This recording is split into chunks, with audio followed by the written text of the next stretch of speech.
बच्चा 12 पढ़ जाएगा, वो छोटा मोटा कोई ना कोई काम तो जरूर कर सकेगा।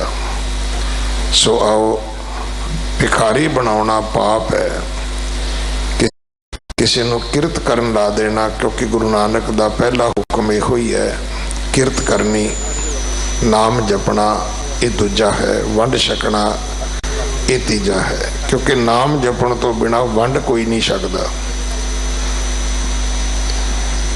31 अगस्त को धन श्री गुरु ग्रंथ साहब महाराज जी का पहला पावन प्रकाश गुरपुरब है। वो दिहाड़ा जदों गुरु अर्जन साहब महाराज ने पहली बारी हरमंदिर साहब दे विच प्रकाश किया सी। सो 31 तरीक के विशेष समागम गुरुद्वारा मोती बाग साहब होणगे। वाहिगुरु जी का खालसा, वाहिगुरु जी की फतेह। सतनाम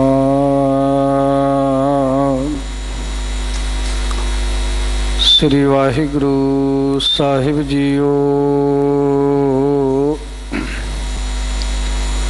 सतगुर नो सब को लोचदा, जेता जगत सब कोए। बिन भागा दर्शन ना थियै, भागहीन बह रोए।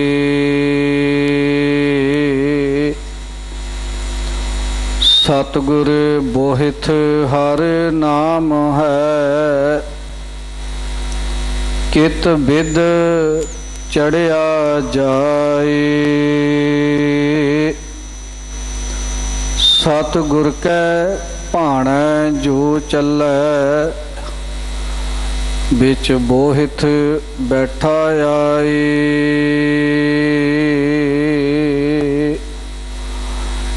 गोबिंद गोबिंद गोबिंद संग, नाम देओ मन लीना। आड दाम को शिपरो, होयो लाखीणा। बनना तनना त्याग कै, प्रीत चरण कबीरा। नीच कुला जुलाहरा, भयो गुनी गहीरा। रविदास टुवंता ढोर नीत, तिन त्यागी माया। प्रगट हुआ साध संग, हर दर्शन पाया। सैन नाई भुतकारियां, ओह घर घर सुनिया। हृदय वसिया पार ब्रह्म, भगतां मह गनिया। एह बिद सुन कै जाट रो,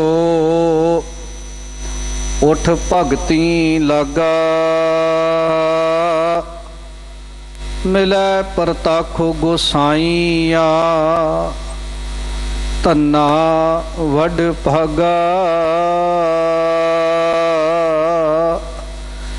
एह बिद सुन कै जाट रो, उठ भगती लागा। मिलै परतख गोसाइया, धन्ना वड भागा।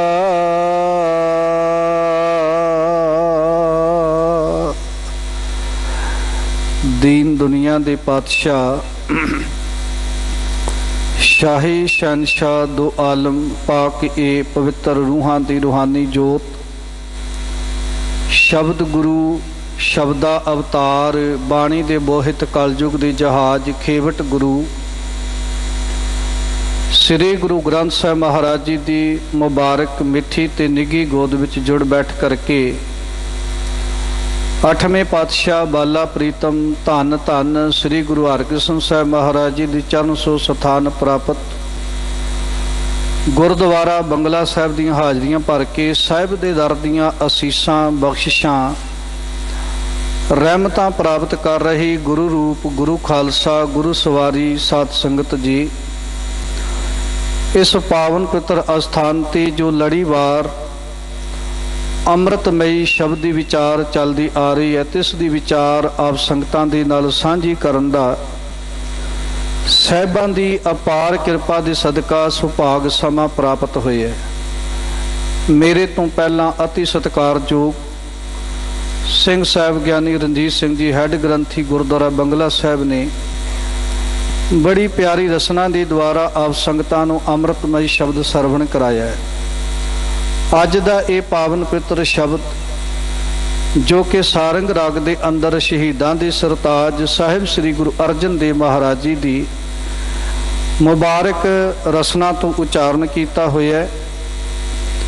अज दे पावन पवित्र शब्द के अंदर धन गुरु अर्जन देव महाराज जी सानू परमात्मा दे नाल प्यार करन दी एक जुगती सिखा रहे हैं कि एक मनुख ने परमात्मा दे नाल प्यार किवें करना है, परमात्मा दे नाल सांझ किवें बनाउणी है। क्योंकि कई बारी इंज भी हुंदा है कि असी संसारिक जीव थां थां दे उत्ते रब दे प्यार नूं छड्ड के थां थां दे उत्ते भटकदे आ ते पल पल हर जी ते अंतर पा रहे हो।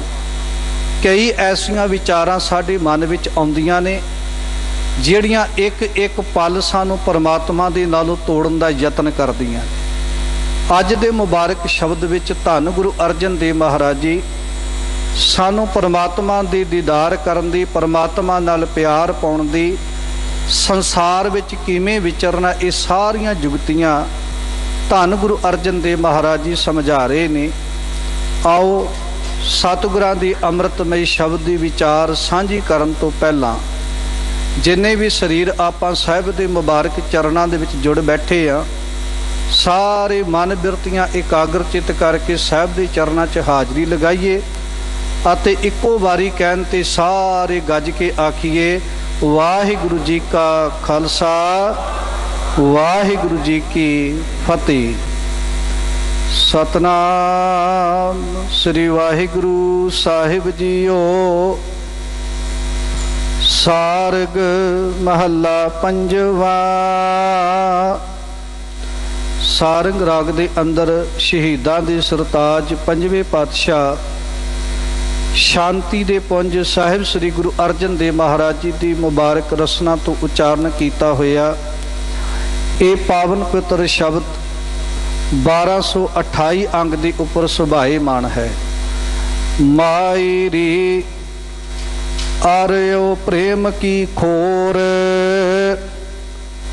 दर्शन रुचित प्यास मन सुंदर सकत ना कोई तोर। साहिब श्री गुरु अर्जन देव महाराज जी इस पावन पवित्र शब्द दियां आरंभलियां रहाव वालियां तुकां दे अंदर समझा रहे ने।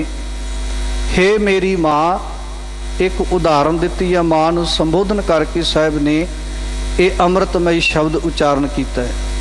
हे मेरी मां, मेरे मन विच परमात्मा दे प्यार दी इन्नी कु डूंगी तांग लग चुकी है।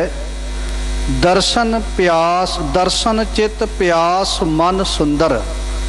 हे मेरी मां, मेरे मन दे अंदर परमात्मा दे प्यार दी इन्नी कु डूंगी, परमात्मा दे दर्शनां दी इन्नी डूंगी तांग है कि दुनिया दी कोई भी ताकत मेरे मन दे अंदरों परमात्मा दे ओ दर्शनां दी तांग नूं सकत ना कोई तोड़। भी कोई भी ताकत ओ प्यार दी तांग नूं तोड़ नहीं सकती, डुला नहीं सकती। इंज कह दईए कि जिस मनुख दे मन विच परमात्मा दे दर्शनां दी तांग पैदा हो जावे ना, फिर दुनिया की ताकत कोई उस तांग नूं मुका नहीं सकती जे वो तांग दिलों लगी होवे। केवल ते केवल आपां भी सतगुरु के दर्शन करने वास्ते पहुँचते हैं। साडे भी मन विच ये तांग पैदा हुंदी है, पर केवल ते केवल कई बारी संसारिक पदार्थ आके ਸਾਡੀ ਉਹ ਤਾਂਘ ਦੇ ਅੰਦਰ ਰੁਕਾਵਟ ਬਣਾ ਦਿੰਦੇ ਨੇ। ਤੇ ਉਹ ਰੁਕਾਵਟ ਬਣਨ ਦਾ ਕਾਰਨ ਕੀ ਹੈ ਕਿ ਸਾਡੀ ਉਹ ਤਾਂਘ ਅਜੇ ਦਿਲੋਂ ਨਹੀਂ ਲੱਗੀ। ਜਿਸ ਦਿਨ ਦਿਲੋਂ ਗੁਰੂ ਦੇ ਨਾਲ ਪਿਆਰ ਜੁੜ ਗਿਆ, ਦੁਨੀਆ ਦੀ ਕੋਈ ਵੀ ਤਾਕਤ ਸਾਡੇ ਅੰਦਰੋਂ ਉਹ ਪਰਮਾਤਮਾ ਦੀ ਲੱਗੀ ਹੋਈ ਤਾਂਘ ਨੂੰ ਖਤਮ ਨਹੀਂ ਕਰ ਸਕੀ।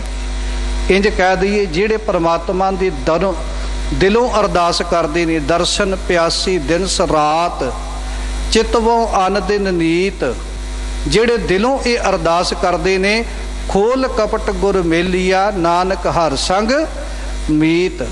ਫਿਰ ਇੱਕ ਦਿਨ ਉਹਨਾਂ ਤੇ ਰੱਬ ਦੀ ਕਿਰਪਾ ਜ਼ਰੂਰ ਹੁੰਦੀ ਹੈ, ਉਹਨਾਂ ਨੂੰ ਮਿੱਤਰ ਪਰਮਾਤਮਾ ਜ਼ਰੂਰ ਮਿਲ ਜਾਂਦਾ ਹੈ। ਇੰਜ ਕਹਿ ਦਈਏ, ਸਤਿਗੁਰੂ ਕਹਿੰਦੇ ਨੇ, ਦਰਸ਼ਨ ਦੇਖ ਜੀਵਾ ਗੁਰ ਤੇਰਾ, ਪੂਰਨ ਕਰਮ ਹੋਏ ਪ੍ਰਭ ਮੇਰਾ। ਸਤਿਗੁਰ ਨੂੰ ਸਭ ਕੋ ਲੋਚਦਾ, ਜੇਤਾ ਜਗਤ ਸਭ ਕੋਏ, ਬਿਨ ਭਾਗਾਂ ਦਰਸ਼ਨ ਨਾ ਥੀਐ, ਭਾਗਹੀਣ ਬਹਿ ਰੋਏ।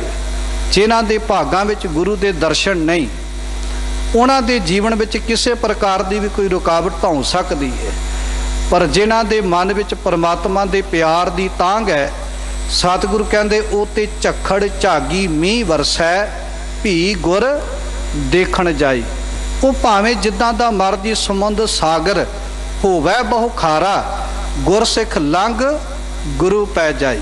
ਸਤਿਗੁਰੂ ਕਹਿੰਦੇ ਜਿਨ੍ਹਾਂ ਦੇ ਮਨ ਵਿੱਚ ਸੱਚੀ ਤੇ ਦਿਲੋਂ ਗੁਰੂ ਦੇ ਦਰਸ਼ਨਾਂ ਦੀ ਤਾਂਘ ਹੈ, ਇੰਜ ਕਹਿ ਦਈਏ ਜਿਹੜੇ ਦਿਲੋਂ ਰੱਬ ਨੂੰ ਚਾਹੁੰਦੇ ਨੇ, ਦੁਨੀਆ ਦੀ ਕੋਈ ਵੀ ਤਾਕਤ ਉਹਨਾਂ ਦੇ ਪਿਆਰ ਦੇ ਵੇਗ ਨੂੰ ਰੋਕ ਨਹੀਂ ਸਕਦੀ। ਜਿਨ੍ਹਾਂ ਦੇ ਮਨ ਵਿੱਚ ਇੱਕ ਵਾਰੀ ਦਿਲੋਂ ਪਰਮਾਤਮਾ ਦੇ ਦਰਸ਼ਨਾਂ ਦੀ ਤਾਂਘ ਪੈਦਾ ਹੋ ਜਾਵੇ। ਸਾਧ ਸੰਗਤ ਜੀ, ਅੱਜ ਦੇ ਮੁਬਾਰਕ ਸ਼ਬਦ ਵਿੱਚ, ਸ਼ਬਦ ਦੀਆਂ ਆਰੰਭਲੀਆਂ ਤੁਕਾਂ ਦੇ ਅੰਦਰ ਹੀ ਗੁਰੂ ਅਰਜਨ ਦੇਵ ਜੀ ਨੇ ਇਹ ਬੜੀ ਪਿਆਰੀ ਤਾਂਘ ਸਾਨੂੰ ਸਮਝਾਉਣਾ ਕੀਤੀ ਹੈ ਕਿ ਜਿਹੜੇ ਮਨੁੱਖ ਦੇ ਅੰਦਰ ਬਿਰਹਾ ਬਿਰਹਾ ਆਖੀਐ, ਬਿਰਹਾ ਤੂੰ ਸੁਲਤਾਨ, ਜਿਤ ਤਨ ਬਿਰਹੁ ਨਾ ਉਪਜੈ, ਸੋ ਤਨ ਜਾਣ ਮਸਾਨ।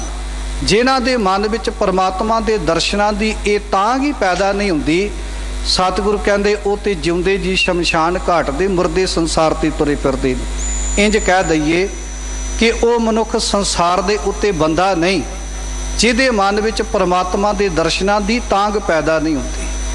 ਗੁਰੂ ਸਾਹਿਬ ਜੀ ਨੇ ਗੁਰਬਾਣੀ ਦੇ ਅੰਦਰ ਬੜੀਆਂ ਪਿਆਰੀਆਂ ਉਦਾਹਰਨਾਂ ਦਿੱਤੀਆਂ ਨੇ। ਅਤ ਸੁੰਦਰ ਕੁਲੀਨ ਚਤਰ, ਮੁਖ ਗਿਆਨੀ ਤਨਵੰਤ, ਮਿਰਤਕ ਕਹੀਐ ਨਾਨਕਾ, ਜਿਹ ਪ੍ਰੀਤ ਨਹੀਂ ਭਗਵੰਤ। ਅਸਲ ਵਿੱਚ ਉਹ ਜਿਉਂਦੇ ਜੀ ਮਿਰਤਕ ਦੇ ਸਮਾਨ ਹੈ, ਜਿਸ ਮਨੁੱਖ ਦੇ ਮਨ ਵਿੱਚ ਪਰਮਾਤਮਾ ਦੇ ਦਰਸ਼ਨਾਂ ਦੀ ਤਾਂਘ ਪੈਦਾ ਨਹੀਂ ਹੁੰਦੀ। ਤਾਂ ਮੇਰੇ ਸਤਿਗੁਰੂ ਕਹਿੰਦੇ ਨੇ, ਬੰਦਿਆ ਰੇ ਮਨ ਐਸੀ ਹਰਸੋਂ ਪ੍ਰੀਤ ਕਰ, ਜੈਸੀ ਜਲ ਦੁੱਧ ਹੋਏ, ਅਵਟਨ ਆਪੇ ਖਪੈ, ਦੁੱਧ ਕੋ ਖਪਣ ਨਾ ਦੇ। ਗੁਰੂ ਸਾਹਿਬ ਜੀ ਨੇ ਬੜੀਆਂ ਉਦਾਹਰਨਾਂ ਦਿੱਤੀਆਂ ਨੇ। ਮਨਾ ਤੂੰ ਇਦਾਂ ਦਾ ਰੱਬ ਦੇ ਨਾਲ ਪਿਆਰ ਪਾਉਣ ਦੇ ਯਤਨ ਕਰ ਜਿੱਦਾਂ ਇੱਕ ਜਲ ਤੇ ਦੁੱਧ ਦਾ ਆਪਸੀ ਪਿਆਰ ਹੈ। ਕਿਸੇ ਨੇ ਪੁੱਛਿਆ, ਜੀ ਜਲ ਤੇ ਦੁੱਧ ਦਾ ਆਪਸੀ ਪਿਆਰ ਕੀ ਹੋਇਆ? ਤੇ ਗੁਰੂ ਸਾਹਿਬ ਜੀ ਗੁਰਬਾਣੀ ਦੇ ਅੰਦਰ ਕਹਿੰਦੇ ਨੇ, ਦੇਖ, ਕਹਿੰਦੇ ਨੇ ਇੱਕ ਦੋਧੀ ਦੁੱਧ ਲੈਣ ਵਾਸਤੇ ਗਿਆ, ਦੁੱਧ ਪਾਉਣ ਵਾਸਤੇ ਗਿਆ। ਉਹਨੇ ਰਸਤੇ ਵਿੱਚੋਂ ਚੱਲ ਕੇ ਦੁੱਧ ਘੱਟ ਹੋਣ ਕਰਕੇ ਥੋੜਾ ਜਿਹਾ ਉਹਦੇ 'ਚ ਪਾਣੀ ਪਾ ਲਿਆ। ਹੈ ਤੇ ਇਹ ਬੇਈਮਾਨੀ। ਅਸਲ ਵਿੱਚ ਸਿਆਣਾ ਮਨੁੱਖ ਤੇ ਕਦੇ ਇਦਾਂ ਦੇ ਕੰਮ ਨਹੀਂ ਕਰਦਾ, ਪਰ ਜਿਹੜੇ ਦੁਨਿਆਵੀ ਧਨ ਦੇ ਲਾਲਚ ਵਿੱਚ ਫਸੇ ਨੇ ਉਹ ਇਹੋ ਜਿਹੇ ਕੰਮ ਕਰਦੇ। ਕਹਿੰਦੇ ਪਾਣੀ ਦੀ ਉਹ ਕੀਮਤ ਨਹੀਂ ਸੀ। ਜਦੋਂ ਉਹ ਸਾਦਾ ਪਾਣੀ ਦੁੱਧ ਵਿੱਚ ਮਿਲਿਆ ਤੇ ਕਹਿੰਦੇ ਜਦੋਂ ਉਹ ਦੁੱਧ ਨੂੰ ਜਾ ਕੇ ਦੋਧੀ ਨੇ ਵੇਚਿਆ ਤੇ ਉਹਦੀ ਬਰਾਬਰ ਤੇ ਕੀਮਤ ਪੈ ਗਈ। ਜਿੰਨੇ ਦਾ ਦੁੱਧ ਵਿਕਿਆ ਉਹਨੇ ਦਾ ਉਹ ਪਾਣੀ ਵੀ ਵਿਕਿਆ। ਤੇ ਪਾਣੀ ਨੇ ਦੁੱਧ ਦੇ ਨਾਲ ਇੱਕ ਸਲਾਹ ਕੀਤੀ, ਕਹਿਣ ਲੱਗਾ, ਭਲਿਆ ਉਹ ਤੇਰੇ ਕਰਕੇ ਮੇਰੀ ਸੰਸਾਰ ਦੇ ਉੱਤੇ ਕੀਮਤ ਪਈ ਹੈ, ਜੇ ਤੇਰੇ ਕਰਕੇ, ਤੇਰੇ ਵਿੱਚ ਮਿਲਣ ਕਰਕੇ ਮੇਰੀ ਸੰਸਾਰ ਤੇ ਡਬਲ ਕੀਮਤ ਪਈ ਹੈ ਨਾ, ਤੇ ਸੱਚ ਜਾਣੀ ਮੈਂ ਇਹ ਕੀਮਤ ਦਾ ਕਰਜ਼ਾ ਜ਼ਰੂਰ ਚੁਕਾ ਕੇ ਰਹਾਂਗਾ। ਦੁੱਧ ਕਹਿੰਦੇ ਤੂੰ ਇੱਕ ਪਾਣੀ ਤੇ ਮੈਂ ਇੱਕ ਦੁੱਧ, ਤੂੰ ਮੇਰਾ ਇਹ ਕਰਜ਼ਾ ਕੀ ਚੁਕਾਵੇਂਗਾ? ਤੇ ਪਾਣੀ ਕਹਿੰਦਾ ਸੱਚ ਇਹ ਹੈ, ਜਦੋਂ ਸਾਨੂੰ ਦੋਨਾਂ ਨੂੰ ਪਤੀਲੇ ਵਿੱਚ ਪਾ ਕੇ ਕੋਈ ਅੱਗ ਤੇ ਧਰੇਗਾ ਨਾ, ਤੇ ਸਭ ਤੋਂ ਪਹਿਲਾਂ ਮੈਂ ਆਪਣੀ ਹੋਂਦ ਖਤਮ ਕਰਾਂਗਾ, ਫੇਰ ਤੈਨੂੰ ਸੇਕ ਲੱਗਣ ਦਾਂਗਾ। ਇਹ ਮੇਰਾ ਕਰਜ਼ਾ ਚੁਕਾਉਣ ਵਾਲੀ ਜੁਗਤੀ ਹੋ ਗਈ।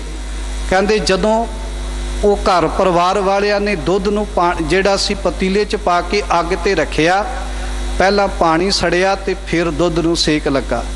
इंज कह दईए पानी ने अपना करजा चुका दिता। गुरु साहब जी कहते बंदिया इदां दा तू भी अपने रब दे नाल प्यार पाउण दी यतन कर, क्योंकि तेरी भी संसार ते असल विच वो कीमत नहीं, पर जदों तू रब नाल जुड़ जावेगा ना तेरी संसार ते दुगनी कीमत पै जाएगी। क्योंकि ये प्यार दा वेग तां ही साडे अंदर पैदा हो सकदा जे आपां गुरु दे कोल चल के आवांगे। जदों गुरु ग्रंथ साहिब जी दे कोल चल के आवांगे, गुरु ग्रंथ साहिब महाराज जी सानू रब दे नाल प्यार पाउण दियां ऐसियां जुगतियां समझाउणगे। रे मन ऐसी हरसों प्रीत कर, जैसी जल कमले लहरी नाल पछाड़िए भे बिगसै असने। होर कई उदाहरणां दे दे के गुरु साहब जी सानू रब दे नाल प्यार पाउण दियां जुगतियां समझाउंदे ने। ते जिहड़े बंदे दे मन विच फेर भी रब दे दर्शनां दी तांग पैदा ना होवे, सतगुरु कहंदे फिर वो मनुख मनुख नहीं। सतगुरु साहिब छड्ड के मनमुख होए बंदे दा बंदा। साहिब कहंदे जिहड़ा बंदा गुरु दी विचार नूं छड्ड के बंदियां दा बंदा बन गया, वो रब नूं की पछाणेगा। अज दा समा ऐसा ही है, असीं गुरु नूं छड्ड के बंदियां दे बंदे बनदे जा रहे हैं। इंज कह दईए रब नूं छड्ड के मनुख दी पूजा वध कर रहे हैं। ते अज दा मनुख भी कई थावां दे उत्ते रब बन के बह गए। कई थावां दे उत्ते अज आपां ब्रह्म ज्ञानियां दियां धर्मात्मा दियां अज डिग्रियां लै लै के बैठ गए। सच ये है साध संगत, ब्रह्म ज्ञानी केवल डिग्री लैके नहीं बनिया जाता, ये तो बंदगी करके बनिया जा सकता है। परमात्मा दा नाम जपण दे सदका, परमात्मा दी बंदगी करन दे नाल मनुख उच्चे मरतबे ते पहुँच सकता है। पर जे कोई परमात्मा की बंदगी नहीं करता, वो भावें जिन्नियां मर्जी डिग्रियां संसार ते लई फिरे, उहदे डिग्रियां लैण दा कोई फायदा नहीं। इंज कह दईए अज दे मुबारक शब्द दे अंदर धन गुरु अर्जन देव महाराज जी अरंभलियां तुकां दे अंदर ही बड़ा प्यारा शब्द कह रहे हैं। जिवें गुरु साहब जी ने होर बड़े प्यारे बचन कहे ने, माई री खाट आयो घर पूता, हर धन चलते हर धन बैसे, हर धन जागत सूता।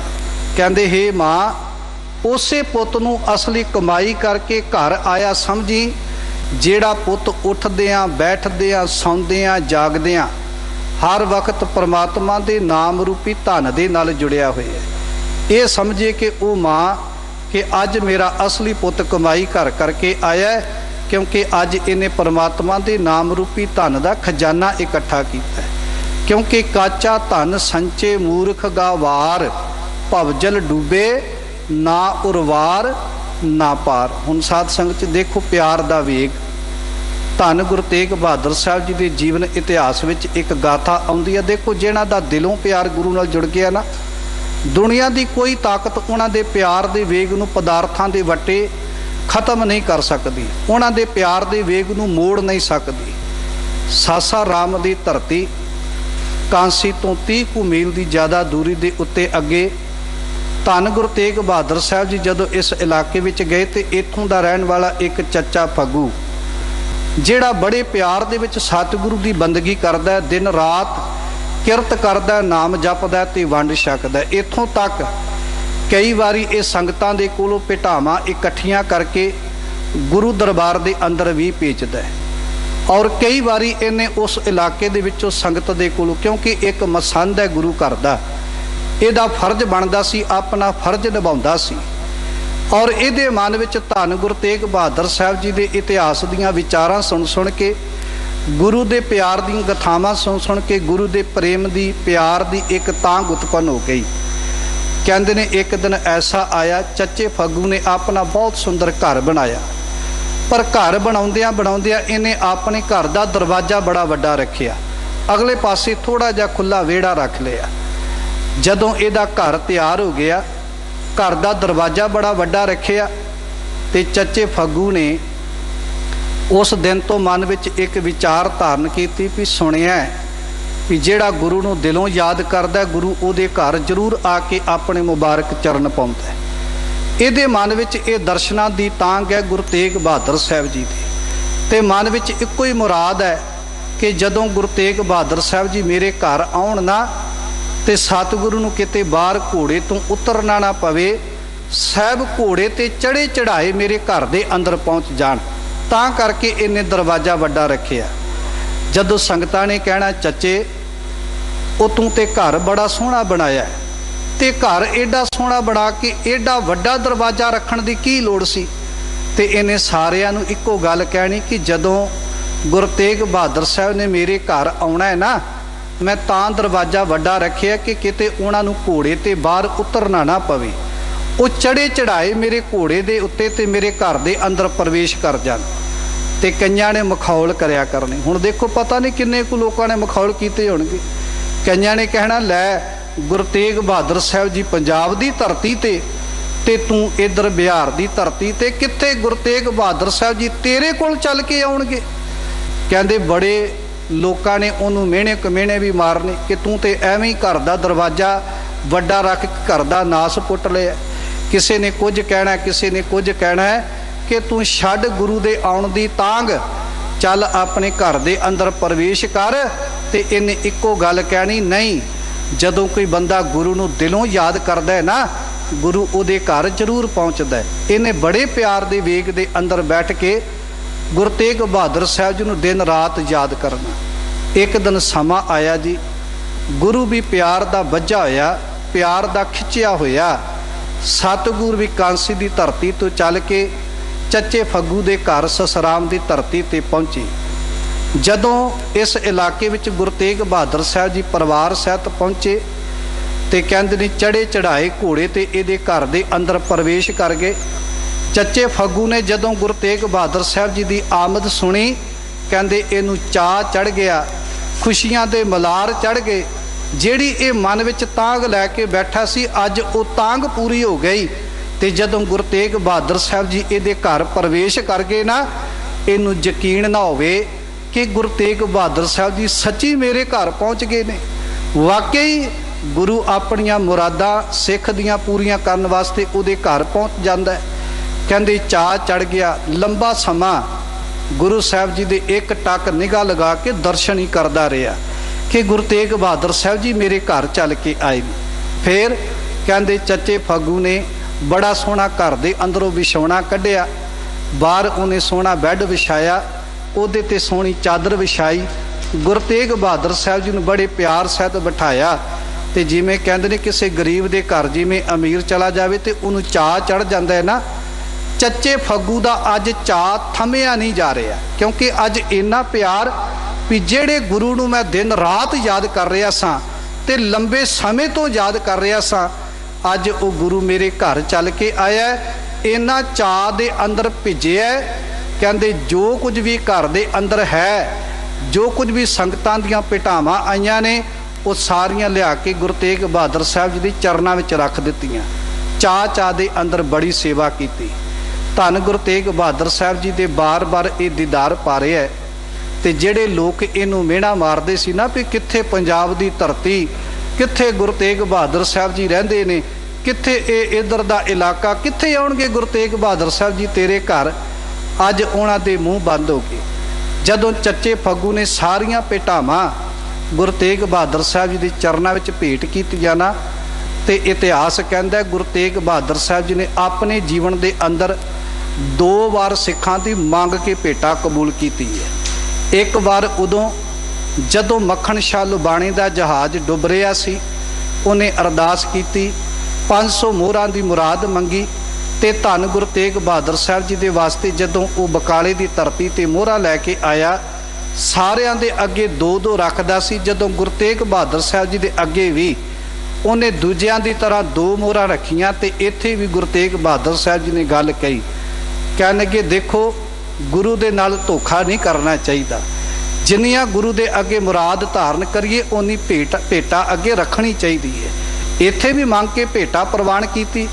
ते अज जदों चचे फग्गू ने सारियां भेटावां अगे रख दित्तियां, ते अज इत्थे भी गुरु तेग बहादुर साहब जी पता की कहन लगे, कहंदे चचिया एक भेटा ते आई नहीं। वो सोचां विच पै गए, क्योंकि मसंद सी, कईयां दी कार भेटावां लैके आउंदा सी।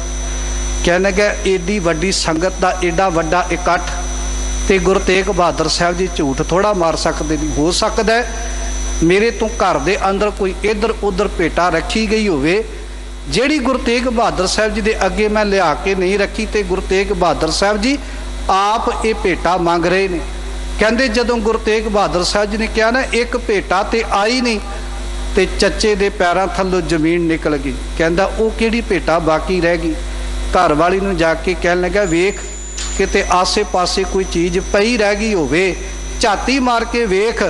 ਜਦੋਂ ਸਾਰਾ ਘਰ ਤਫੂਲ ਮਾਰਿਆ, ਸਾਰਾ ਕੁਝ ਚੇਤੇ ਕੀਤਾ, ਕੁਝ ਵੀ ਨਜ਼ਰ ਨਾ ਆਇਆ, ਤੇ ਘਰ ਵਾਲੀ ਆ ਕੇ ਪਿਆਰ ਸਹਿਤ ਕਹਿਣ ਲੱਗੀ ਦੇਖੋ ਜੀ ਵੈਸੇ ਤੇ ਐਸੀ ਕੋਈ ਭੇਟਾ ਨਹੀਂ ਜਿਹੜੀ ਆਸੇ ਪਾਸੇ ਪਈ ਰਹੀ ਹੋਵੇ, ਪਰ ਚਲੋ ਜੇ ਸਾਨੂੰ ਚੇਤਾ ਨਹੀਂ ਨਾ ਆ ਰਿਹਾ ਤੇ ਆਪਾਂ ਗੁਰੂ ਤੇਗ ਬਹਾਦਰ ਸਾਹਿਬ ਜੀ ਨੂੰ ਜਾ ਕੇ ਪੁੱਛ ਲਈਏ ਕਿ ਸਤਿਗੁਰੂ ਜੀ ਅਸੀਂ ਤੇ ਅਲਪੱਗ ਜੀਵਾਂ, ਭੁੱਲਣ ਅੰਦਰ ਸਭ ਕੋ ਅਭੁੱਲ ਗੁਰ ਕਰਤਾਰ, ਕਿ ਜੇ ਸਾਨੂੰ ਚੇਤਾ ਭੁੱਲ ਗਿਆ ਕਿਸੇ ਭੇਟਾ ਦਾ ਤੁਸੀਂ ਚੇਤਾ ਕਰਾ ਦਿਓ। ਤੇ ਧੰਨ ਗੁਰੂ ਤੇਗ ਬਹਾਦਰ ਸਾਹਿਬ ਮਹਾਰਾਜ ਜੀ ਕਹਿਣਗੇ ਚੱਚਾ ਜੀ ਘਬਰਾਉਣ ਦੀ ਲੋੜ ਨਹੀਂ, ਆ ਜਿਹੜੀ ਤੇਰੇ ਘਰ ਦੇ ਅੰਦਰ ਬੇਰੀ ਲੱਗੀ ਹੈ ਨਾ, ਇਹਦੇ ਬੇਰ ਵੀ ਤਾਂ ਸਾਡੀ ਭੇਟਾ ਹੈ, ਜਾ ਜਾ ਕੇ ਉਹ ਬੇਰ ਲੈ ਕੇ ਆ। ਚੱਚਾ ਭੱਜ ਕੇ ਗਿਆ, ਉਹਨੇ ਜਾ ਕੇ ਬੇਰੀ ਦੇ ਬੇਰ ਤੋੜੇ, ਧੰਨ ਗੁਰੂ ਤੇਗ ਬਹਾਦਰ ਸਾਹਿਬ ਜੀ ਦੇ ਚਰਨਾਂ ਵਿੱਚ ਲਿਆ ਕੇ ਭੇਟ ਕੀਤੀ। ਪਰ ਸੰਗਤ ਦੇ ਮਨ ਵਿੱਚ ਇੱਕ ਸਵਾਲ ਖੜਾ ਹੋ ਗਿਆ। ਚੱਚਾ ਤੇ ਇਹ ਗੱਲ ਜਾਣ ਗਿਆ, ਪਰ ਸੰਗਤ ਦੇ ਮਨ ਵਿੱਚ ਇਹ ਸਵਾਲ ਖੜਾ ਹੋ ਗਿਆ ਕਿ ਬੇਰੀ ਦੇ ਬੇਰ ਇਹ ਗੁਰੂ ਤੇਗ ਬਹਾਦਰ ਸਾਹਿਬ ਜੀ ਦੀ ਭੇਟਾ ਕਿਵੇਂ ਹੋਈ। ਕਹਿਣਗੇ ਸੰਗਤ ਨੇ ਕਿਹਾ ਦਾਤਾ ਜੀ ਇਹ ਰਮਜ ਸਾਨੂੰ ਵੀ ਸਮਝਾ ਦਿਓ। ਤੇ ਗੁਰੂ ਤੇਗ ਬਹਾਦਰ ਸਾਹਿਬ ਜੀ ਕਹਿਣਗੇ ਇਹ ਰਮਜ ਤੇ ਚੱਚਾ ਫੱਗੂ ਸਮਝਾਵੇਗਾ। ਚੱਚਿਆ ਤੂੰ ਦੱਸ ਇਹ ਬੇਰੀ ਦੇ ਬੇਰ ਸਾਡੀ ਭੇਟਾ ਕਿਵੇਂ ਹੈ। ਤੇ ਕਹਿੰਦੇ ਚੱਚੇ ਫੱਗੂ ਨੇ ਅੱਗੋਂ ਪਿਆਰ ਵਿੱਚ ਅੱਖਾਂ ਤੋਂ ਹੰਝੂ ਵਗਾਉਂਦਿਆਂ ਇਹ ਗੱਲ ਕਹੀ। ਕਹਿਣ ਲੱਗੇ ਸਾਧ ਸੰਗਤ ਮੈਂ ਸੀ ਗੁਰੂ ਨਾਨਕ ਦੇ ਘਰ ਦਾ ਮੰਗਤਾ, ਤੇ ਮੈਂ ਥਾਂ ਥਾਂ ਤੋਂ ਜਾ ਕੇ ਇਹ ਭੇਟਾ ਮੰਗ ਕੇ ਲੈ ਕੇ ਆਉਂਦਾ ਸੀ। ਦੇਖੋ ਜੀ ਆਪਣੇ ਵਾਸਤੇ ਮੰਗਣਾ ਤੇ ਬੜਾ ਸੌਖਾ ਹੈ, ਪਰ ਦੂਜਿਆਂ ਵਾਸਤੇ ਮੰਗਣਾ ਬੜਾ ਔਖਾ ਹੈ। ਜਦੋਂ ਭਾਈ ਸਾਹਿਬ ਜੀ ਬਾਰ-ਬਾਰ ਸੰਗਤ ਨੂੰ ਬੇਨਤੀ ਕਰਦੇ ਨੇ ਨਾ ਕਿ ਸੰਗਤ ਜੀ ਫਲਾਣੀ ਥਾਂ ਤੇ ਕਾਰ ਭੇਟਾ ਸੰਗਤਾਂ ਦੀ ਚਾਹੀਦੀ ਹੈ, ਫਲਾਣੀ ਥਾਂ ਤੇ ਆਪਾਂ ਫਲਾਣੀ ਚੀਜ਼ ਭੇਟ ਕਰਨੀ ਹੈ, ਤੇ ਕਈ ਸੋਚਦੇ ਵੀ ਹੋਣਗੇ ਮਨ ਵਿੱਚ ਕਿ ਲੈ ਭਾਈ ਸਾਹਿਬ ਤੇ ਰੋਜ਼ ਹੀ ਕਹੀ ਜਾਂਦੇ ਨੇ, ਪਰ ਨਹੀਂ ਸਾਧ ਸੰਗਤ ਆਪਣੇ ਵਾਸਤੇ ਮੰਗਣਾ ਤੇ ਬੜਾ ਸੌਖਾ ਹੈ, ਪਰ ਦੂਜੇ ਵਾਸਤੇ ਮੰਗਣਾ ਜਾਂ ਗੁਰੂ ਨਾਨਕ ਦੇ ਘਰ ਵਾਸਤੇ ਮੰਗਣਾ ਬੜਾ ਔਖਾ ਹੈ। ਕਹਿੰਦੇ ਜਦੋਂ ਚੱਚੇ ਫੱਗੂ ਨੇ ਇਹ ਗੱਲ ਕਹੀ, ਕਹਿੰਦੇ ਸਾਧ ਸੰਗਤ ਮੈਂ ਸੀ ਗੁਰੂ ਨਾਨਕ ਦੇ ਘਰ ਦਾ ਕੂਕਰ, ਮੈਂ ਥਾਂ ਥਾਂ ਤੋਂ ਕਾਰ ਭੇਟਾ ਲੈ ਕੇ ਆਉਂਦਾ ਸੀ, ਮੰਗਦਾ ਸੀ। ਇੱਕ ਘਰ ਦੇ ਅੰਦਰ ਮੈਂ ਮੰਗਣ ਵਾਸਤੇ ਗਿਆ ਤੇ ਉਹ ਬੀਬੀ ਅੱਗੇ ਝਾੜੂ ਵਾਰਦੀ ਪਈ ਸੀ। ਕਹਿੰਦੇ ਕਿ ਮੈਂ ਬੀਬੀ ਨੂੰ ਕਿਹਾ ਜੀ ਮੈਂ ਆ ਗੁਰੂ ਨਾਨਕ ਦੇ ਘਰ ਦਾ ਕੂਕਰ, ਤੇ ਮੈਨੂੰ ਬਾਬੇ ਨਾਨਕ ਦੇ ਘਰ ਵਾਸਤੇ ਕੁਝ ਨਾ ਕੁਝ ਭੇਟਾ ਜ਼ਰੂਰ ਦਿਓ। ਕਹਿੰਦੇ ਉਹ ਬੀਬੀ ਨੇ ਇੱਕ ਵਾਰੀ ਇਨਕਾਰ ਕੀਤਾ, 2 ਵਾਰੀ ਇਨਕਾਰ ਕੀਤਾ, 3 ਵਾਰੀ ਇਨਕਾਰ ਕੀਤਾ, ਤੇ ਮੈਂ ਅੱਗੋਂ ਬਾਰ-ਬਾਰ ਬੇਨਤੀ ਕੀਤੀ ਕਿ ਮੈਂ ਭੇਟਾ ਲਈ ਤੋਂ ਬਿਨਾਂ ਵਾਪਸ ਨਹੀਂ ਪਰਤਣਾ, ਭਾਵੇਂ ਕੁਝ ਦੇ ਦਿਓ। ਤੇ ਕਹਿੰਦੇ ਉਹ ਬੀਬੀ ਝਾੜੂ ਮਾਰ ਰਹੀ ਸੀ, ਉਹ ਕਹਿਣ ਕਿ ਹੋਰ ਤੇ ਕੁਝ ਨਹੀਂ ਮੇਰੇ ਕੋਲ ਤੇ ਕੂੜਾ ਹੀ ਹੈ। ਤੇ ਚੱਚਾ ਫੱਗੂ ਜੀ ਕਹਿੰਦੇ ਮੈਂ ਲੜਿਆ ਨਹੀਂ, ਮੈਂ ਕਿਹਾ ਚੱਲ ਕੂੜਾ ਹੀ ਪਾ ਦਿਓ, ਪਰ ਕੁਝ ਤੇ ਦੇ ਰਹੇ ਹੋ ਨਾ ਬਾਬੇ ਨਾਨਕ ਦੇ ਘਰ ਨੂੰ। ਕਹਿੰਦੇ ਉਹਨੇ ਕੂੜਾ ਚੁੱਕਿਆ ਤੇ ਮੇਰੀ ਝੋਲੀ 'ਚ ਪਾ ਦਿੱਤਾ, ਮੈਂ ਇਨਕਾਰ ਨਹੀਂ ਕੀਤਾ। ਕਹਿੰਦੇ ਮੈਂ ਉਹ ਕੂੜਾ ਲੈ ਕੇ ਘਰ ਆਇਆ, ਘਰ ਲਿਆ ਕੇ ਜਦੋਂ ਉਹ ਕੂੜਾ ਫਰੋਲਿਆ ਨਾ, ਉਹ ਕੂੜੇ ਦੇ ਵਿੱਚੋਂ ਇੱਕ ਬੇਰ ਦੀ ਗਿਟਕ ਨਿਕਲੀ। ਕਹਿੰਦੇ ਕਿ ਮੈਂ ਉਹ ਗਿਟਕ ਆਪਣੇ ਘਰ ਦੇ ਅੰਦਰ ਬੀਜੀ, ਉਹ ਬੇਰ ਦੀ ਗਿਟਕ ਤੋਂ ਅੱਜ ਏਡਾ ਵੱਡਾ ਬੇਰ ਪੈਦਾ ਹੋ ਗਿਆ। ਅੱਜ ਉਹ ਬੇਰੀ ਨੂੰ ਬੇਰ ਲੱਗੇ ਨੇ। ਤੇ ਧੰਨ ਨੇ ਗੁਰੂ ਤੇਗ ਬਹਾਦਰ ਸਾਹਿਬ ਜੀ ਜਿਨ੍ਹਾਂ ਨੇ ਉਹ ਸਿੱਖ ਦੀ ਕੀਤੀ ਹੋਈ ਭੇਟਾ, ਭਾਵੇਂ ਕੋ ਉਹ ਕੂੜੇ ਦੀ ਭੇਟਾ ਸੀ, ਪਰ ਉਹਨੂੰ ਵੀ ਪਿਆਰ ਸਹਿਤ ਆ ਕੇ ਗੁਰੂ ਸਾਹਿਬ ਜੀ ਨੇ ਕਬੂਲ ਕੀਤਾ ਹੈ। ਸਾਧ ਸੰਗਤ ਜੀ ਇੱਦਾਂ ਗੁਰੂ ਜੀ ਦੇ ਪਿਆਰ ਦੇ ਵਿੱਚ ਭਿੱਜਿਆ ਹੋਵੇ ਨਾ, ਇੱਕ ਤੇ ਉਹਦੇ ਮਨ ਦੀਆਂ ਜਾ ਕੇ ਤਾਂਘਾਂ ਪੂਰੀਆਂ ਕਰਦਾ। ਤਾਂ ਭਾਈ ਗੁਰਦਾਸ ਨੇ ਬਚਨ ਕਹੇ ਨੇ, ਕਹਿੰਦੇ ਗੁਰੂ ਪਿਆਰ ਦਾ ਭੁੱਖਾ ਹੈ, ਗੁਰੂ ਪਦਾਰਥਾਂ ਦਾ ਭੁੱਖਾ ਨਹੀਂ। ਭਾਵਨੀ ਭਗਤ ਭਾਏ ਕੌਡੀ ਅਗਰ ਭਾਗ ਰਾਖੈ, ਤਾਹੇ ਗੁਰ ਸਰਬ ਨਿਧਾਨ ਦਾਨ ਦੇਤ ਹੈ। ਕਹਿੰਦੇ ਜੇ ਕੋਈ ਬੰਦਾ ਭਾਵਨਾ ਦੇ ਨਾਲ ਪਿਆਰ ਦੇ ਨਾਲ ਗੁਰੂ ਦੇ ਅੱਗੇ ਤਿਲ ਫੁੱਲ ਵੀ ਭੇਟਾ ਕਰਦਾ ਹੈ ਨਾ, ਸੱਚ ਇਹ ਹੈ ਗੁਰੂ ਉਹਦੇ ਵਾਸਤੇ ਆਪਣੇ ਸਾਰੇ ਖਜ਼ਾਨੇ ਖੋਲ੍ਹ ਕੇ ਰੱਖ ਦਿੰਦਾ ਹੈ। ਪਰ ਭੇਟਾ ਪਿਆਰ ਦੀ ਹੋਵੇ, ਕਿਉਂਕਿ ਗੋਬਿੰਦ ਭਾਉ ਭਗਤ ਦਾ ਭੁੱਖਾ, ਰੱਬ ਪਦਾਰਥਾਂ ਦਾ ਭੁੱਖਾ ਨਹੀਂ, ਗੁਰੂ ਵਸਤੂਆਂ ਦਾ ਭੁੱਖਾ ਨਹੀਂ, ਗੁਰੂ ਤੇ ਪਿਆਰ ਦਾ ਭੁੱਖਾ ਹੈ। ਜੇ ਕੋਈ ਪਿਆਰ ਸਹਿਤ ਤਿਲ ਫੁੱਲ ਵੀ ਬਾਬੇ ਨਾਨਕ ਦੇ ਖਜ਼ਾਨੇ ਵਿੱਚ ਆ ਕੇ ਪਾਉਂਦਾ ਹੈ ਨਾ, ਤੇ ਉਹਦਾ ਇੱਥੇ ਕੀਤਾ ਹੋਇਆ ਤਿਲ ਫੁੱਲ ਵੀ ਗੁਰੂ ਨਾਨਕ ਦੇ ਘਰ ਵਿੱਚ ਪ੍ਰਵਾਨ ਹੁੰਦਾ ਹੈ। ਇਹ ਨਹੀਂ ਕਿ ਲੱਖਾਂ ਵਾਲਿਆਂ ਦੀ ਭਾਵਨਾ ਪਹਿਲਾਂ ਸੁਣੀ ਜਾਂਦੀ ਹੋਵੇਗੀ ਤੇ ਦਸਾਂ ਵਾਲਿਆਂ ਦੀ ਭਾਵਨਾ ਬਾਅਦ ਵਿੱਚ ਸੁਣੀ ਜਾਵੇਗੀ। ਨਹੀਂ, ਇੱਥੇ ਤੇ ਗੁਰੂ ਜਿਹੜਾ ਉਹ ਮਨੁੱਖ ਦਾ ਪਿਆਰ ਵੇਖਦਾ। ਤਾਂ ਅੱਜ ਦੇ ਮੁਬਾਰਕ ਸ਼ਬਦ ਦੇ ਅੰਦਰ ਧੰਨ ਗੁਰੂ ਅਰਜਨ ਦੇਵ ਮਹਾਰਾਜ ਜੀ ਸਮਝਾ ਰਹੇ ਨੇ, ਕਹਿੰਦੇ ਐ ਮੇਰੀ ਮਾਂ, ਜਿਹੜਾ ਮੇਰੇ ਮਨ ਵਿੱਚ ਪਰਮਾਤਮਾ ਦੇ ਦਰਸ਼ਨਾਂ ਦੀ ਤਾਂਘ ਪੈਦਾ ਹੋਈ ਹੈ ਨਾ, ਦੁਨੀਆ ਦੀ ਕੋਈ ਤਾਕਤ ਉਹ ਪਿਆਰ ਦੇ ਵੇਗ ਨੂੰ ਰੋਕ ਨਹੀਂ ਸਕਦੀ। ਦਰਸ਼ਨ ਰੁਚਿਤ ਪਿਆਸ ਮਨ ਸੁੰਦਰ, ਕਹਿੰਦੇ ਕਿ ਕਿਉਂਕਿ ਉਹ ਪਰਮਾਤਮਾ ਜੋ ਬੜਾ ਸੁੰਦਰ ਹੈ, ਉਹਦੇ ਦਰਸ਼ਨਾਂ ਦੀ ਤਾਂਘ ਮੇਰੇ ਮਨ ਦੇ ਅੰਦਰ ਪੈਦਾ ਹੋਈ ਹੈ। ਸਖਤ ਨਾ ਕੋਈ ਤੋਰ, ਤੇ ਦੁਨੀਆ ਦੀ ਕੋਈ ਤਾਕਤ ਰੱਬ ਦੇ ਉਹ ਪਿਆਰ ਨੂੰ ਤੋੜ ਨਹੀਂ ਸਕਦੀ। ਜਿਵੇਂ ਮੈਂ ਹੁਣੇ ਉਦਾਹਰਨ ਦਿੱਤੀ ਕਿ ਚੱਚੇ ਨੂੰ ਕਈਆਂ ਨੇ ਜਾ ਕੇ ਕਿਹਾ, ਛੱਡ ਤੂੰ ਕੀ ਲੈਣਾ ਗੁਰੂ ਤੇਗ ਬਹਾਦਰ ਸਾਹਿਬ ਤੋਂ, ਕੀ ਪਤਾ ਗੁਰੂ ਸਾਹਿਬ ਜੀ ਤੇਰੇ ਘਰ ਆਉਣਗੇ ਜਾਂ ਨਹੀਂ ਆਉਣਗੇ। ਪਰ ਇੰਨੀਆਂ ਗੱਲਾਂ ਸੁਣਨ ਦੇ ਬਾਵਜੂਦ ਵੀ ਉਹਨੇ ਆਪਣੇ ਪਿਆਰ ਦੇ ਅੰਦਰ, ਗੁਰੂ ਦੇ ਪਿਆਰ ਦੇ ਅੰਦਰ ਕੋਈ ਫਰਕ ਨਹੀਂ ਆਉਣ ਦਿੱਤਾ। ਤੇ ਜੇ ਫਰਕ ਨਹੀਂ ਆਇਆ ਤੇ ਇੱਕ ਦਿਨ ਗੁਰੂ ਨੇ ਭਾਵਨਾ ਤੇ ਪੂਰੀ ਕੀਤੀ ਨਾ। ਇਸੇ ਤਰ੍ਹਾਂ ਅੱਜ ਦੇ ਮੁਬਾਰਕ ਸ਼ਬਦ ਦੇ ਅੰਦਰ ਧੰਨ ਗੁਰੂ ਅਰਜਨ ਦੇਵ ਜੀ ਕਹਿ ਰਹੇ ਨੇ, ਜਿਹੜਾ ਮਨੁੱਖ ਰੱਬ ਨਾਲ ਪਿਆਰ ਪਾ ਲੈਂਦਾ ਹੈ ਨਾ, ਇੱਕ ਦਿਨ ਉਹ ਇਸ ਅਵਸਥਾ ਦਾ ਮਾਲਕ ਬਣ ਜਾਂਦਾ ਹੈ ਕਿ ਆਖਾਂ ਜੀਵਾਂ ਵਿਸਰੈ ਮਰ ਜਾਊਂ। ਉਹ ਫਿਰ ਜਦੋਂ ਰੱਬ ਦੇ ਪਿਆਰ ਨਾਲ ਉਹ ਟੁੱਟਦਾ ਹੈ ਨਾ, ਜੇ ਇੱਕ ਦਿਨ ਗੁਰਦੁਆਰੇ ਨਹੀਂ ਆਇਆ ਤੇ ਉਹਨੂੰ ਜਾਪਦਾ ਪਤਾ ਨਹੀਂ ਅੱਜ ਕਿੱਡਾ ਕੁ ਵੱਡਾ ਘਾਟਾ ਪੈ ਗਿਆ। ਇਸੇ ਨੂੰ ਸੱਚਾ ਪਿਆਰ ਕਿਹਾ ਜਾ ਸਕਦਾ ਹੈ। ਆਓ ਰਹਾਉ ਵਾਲੇ ਬੰਦ ਤੋਂ ਅਗਾ ਧੰਨ ਗੁਰੂ ਅਰਜਨ ਦੇਵ ਮਹਾਰਾਜ ਜੀ ਕੀ ਸਮਝਾਉਣਾ ਕਰਦੇ ਨੇ ਤੇ ਇਸ ਦੀ ਵਿਚਾਰ ਦੇ ਨਾਲ ਜੁੜੀਏ। ਰਹਾਉ ਠਹਿਰਾਓ ਦੇ ਕੇ ਸਤਿਗੁਰੂ ਅਗਾਂਹ ਸਮਝਾਉਣਾ ਕਰਦੇ ਨੇ। ਪ੍ਰਾਨ ਮਾਨ ਪਤ ਪਿਤ ਸੁਤ ਬੰਦਪ, ਹਰ ਸਰਬਸ ਧਨ ਮੋਰ। ਧੰਨ ਗੁਰੂ ਅਰਜਨ ਦੇਵ ਮਹਾਰਾਜ ਜੀ ਕਹਿ ਰਹੇ ਨੇ, ਹੇ ਪ੍ਰਮਾਤਮਾ, ਇਹ ਜਿਹੜਾ ਤੇਰਾ ਨਾਮ ਹੈ ਨਾ, ਇਹੀ ਮੇਰੇ ਵਾਸਤੇ ਸਵਾਸਾਂ ਦੀ ਇੱਕ ਬੜੀ ਵੱਡੀ ਪੂੰਜੀ ਹੈ। ਪਰਮਾਤਮਾ, ਤੇਰਾ ਨਾਮ ਹੀ ਮੇਰੇ ਵਾਸਤੇ ਮੇਰੇ ਜੀਵਨ ਦੇ ਪ੍ਰਾਣ ਨੇ, ਮੇਰੇ ਜੀਵਨ ਦਾ ਆਧਾਰ ਹੈ, ਮੇਰੇ ਜੀਵਨ ਦਾ ਆਸਰਾ ਹੈ। ਜਿਵੇਂ ਧੰਨ ਗੁਰੂ ਅਰਜਨ ਦੇਵ ਮਹਾਰਾਜ ਜੀ, ਉਹਨਾਂ ਨੇ ਬੜੇ ਪਿਆਰੇ ਬਚਨ ਕਹੇ ਕਿ ਦਰਸ਼ਨ ਪਿਆਸੀ ਦਿਨਸ ਰਾਤ, ਚਿਤਵਉ ਅਨ ਦਿਨ ਨੀਤ। ਮੇਰੇ ਮਨ ਵਿੱਚ ਦਿਨ ਰਾਤ ਗੁਰੂ ਦੇ ਦਰਸ਼ਨਾਂ ਦੀ ਤਾਂਘ ਲੱਗੀ ਹੈ। ਮੇਰਾ ਮਨ ਲੋਚੈ ਗੁਰ ਦਰਸ਼ਨ ਤਾਈ, ਬਿਲਪ ਕਰੇ ਚਾਤਰਕ ਕੀ ਨਿਆਈ। ਤ੍ਰਿਖਾ ਨਾ ਉਤਰੈ ਸ਼ਾਂਤ ਨਾ ਆਵੈ, ਬਿਨ ਦਰਸ਼ਨ ਸੰਤ ਪਿਆਰੇ ਜੀ। ਧੰਨ ਗੁਰੂ ਅਰਜਨ ਦੇਵ ਮਹਾਰਾਜ ਜੀ ਕਹਿ ਰਹੇ ਨੇ, ਹੇ ਪ੍ਰਮਾਤਮਾ, ਤੇਰਾ ਨਾਮ ਹੀ ਮੇਰੀ ਜਿੰਦ ਦਾ, ਮੇਰੇ ਪ੍ਰਾਣਾਂ ਦਾ ਆਸਰਾ ਹੈ। ਮਾਣ ਕਿ ਤੇਰਾ ਨਾਮ ਜਪਣਾ ਹੀ ਮੇਰੇ ਵਾਸਤੇ ਇੱਕ ਬੜੇ ਵੱਡੇ ਮਾਣ ਦੀ ਗੱਲ ਹੈ। ਜਿਵੇਂ ਕੋਈ ਬੰਦਾ ਸੋਚਦਾ ਮੇਰੇ ਤੋਂ ਵੱਡੀ ਕੋਠੀ ਹੋਵੇਗੀ, ਦੁਨੀਆ ਦੇ ਲੋਕ ਮੇਰਾ ਸਤਿਕਾਰ ਕਰਨਗੇ, ਇਹਦੇ ਵਿੱਚ ਮੇਰਾ ਮਾਣ ਹੋ ਸਕਦਾ ਹੈ। ਪਰ ਹੋ ਸਕਦਾ ਰੱਬ ਦਾ ਨਾਮ ਜਪਾਂ ਤੇ ਮੇਰਾ ਕੋਈ ਦੁਨੀਆ ਤੇ ਮਾਣ ਹੀ ਨਾ ਕਰੇ, ਮੇਰਾ ਕੋਈ ਦੁਨੀਆ ਦੇ ਉੱਤੇ ਸਤਿਕਾਰ ਹੀ ਨਾ ਕਰੇ।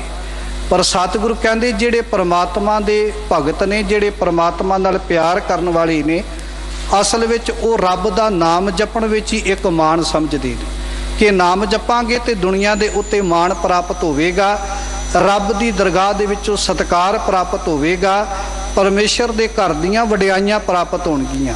ਇਸ ਕਰਕੇ ਰੱਬ ਦੇ ਨਾਲ ਪਿਆਰ ਕਰਨ ਵਾਲੇ ਮਨੁੱਖ ਪਰਮਾਤਮਾ ਦਾ ਨਾਮ ਜਪਣ ਵਿੱਚ ਹੀ ਆਪਣਾ ਮਾਣ ਸਮਝਦੇ ਨੇ। ਪਤ, ਉਹ ਪਰਮਾਤਮਾ ਦਾ ਨਾਮ ਜਪਣ ਵਿੱਚ ਹੀ ਆਪਣੀ ਇੱਜ਼ਤ ਸਮਝਦੇ ਨੇ, ਆਪਣਾ ਸਤਿਕਾਰ ਸਮਝਦੇ ਨੇ।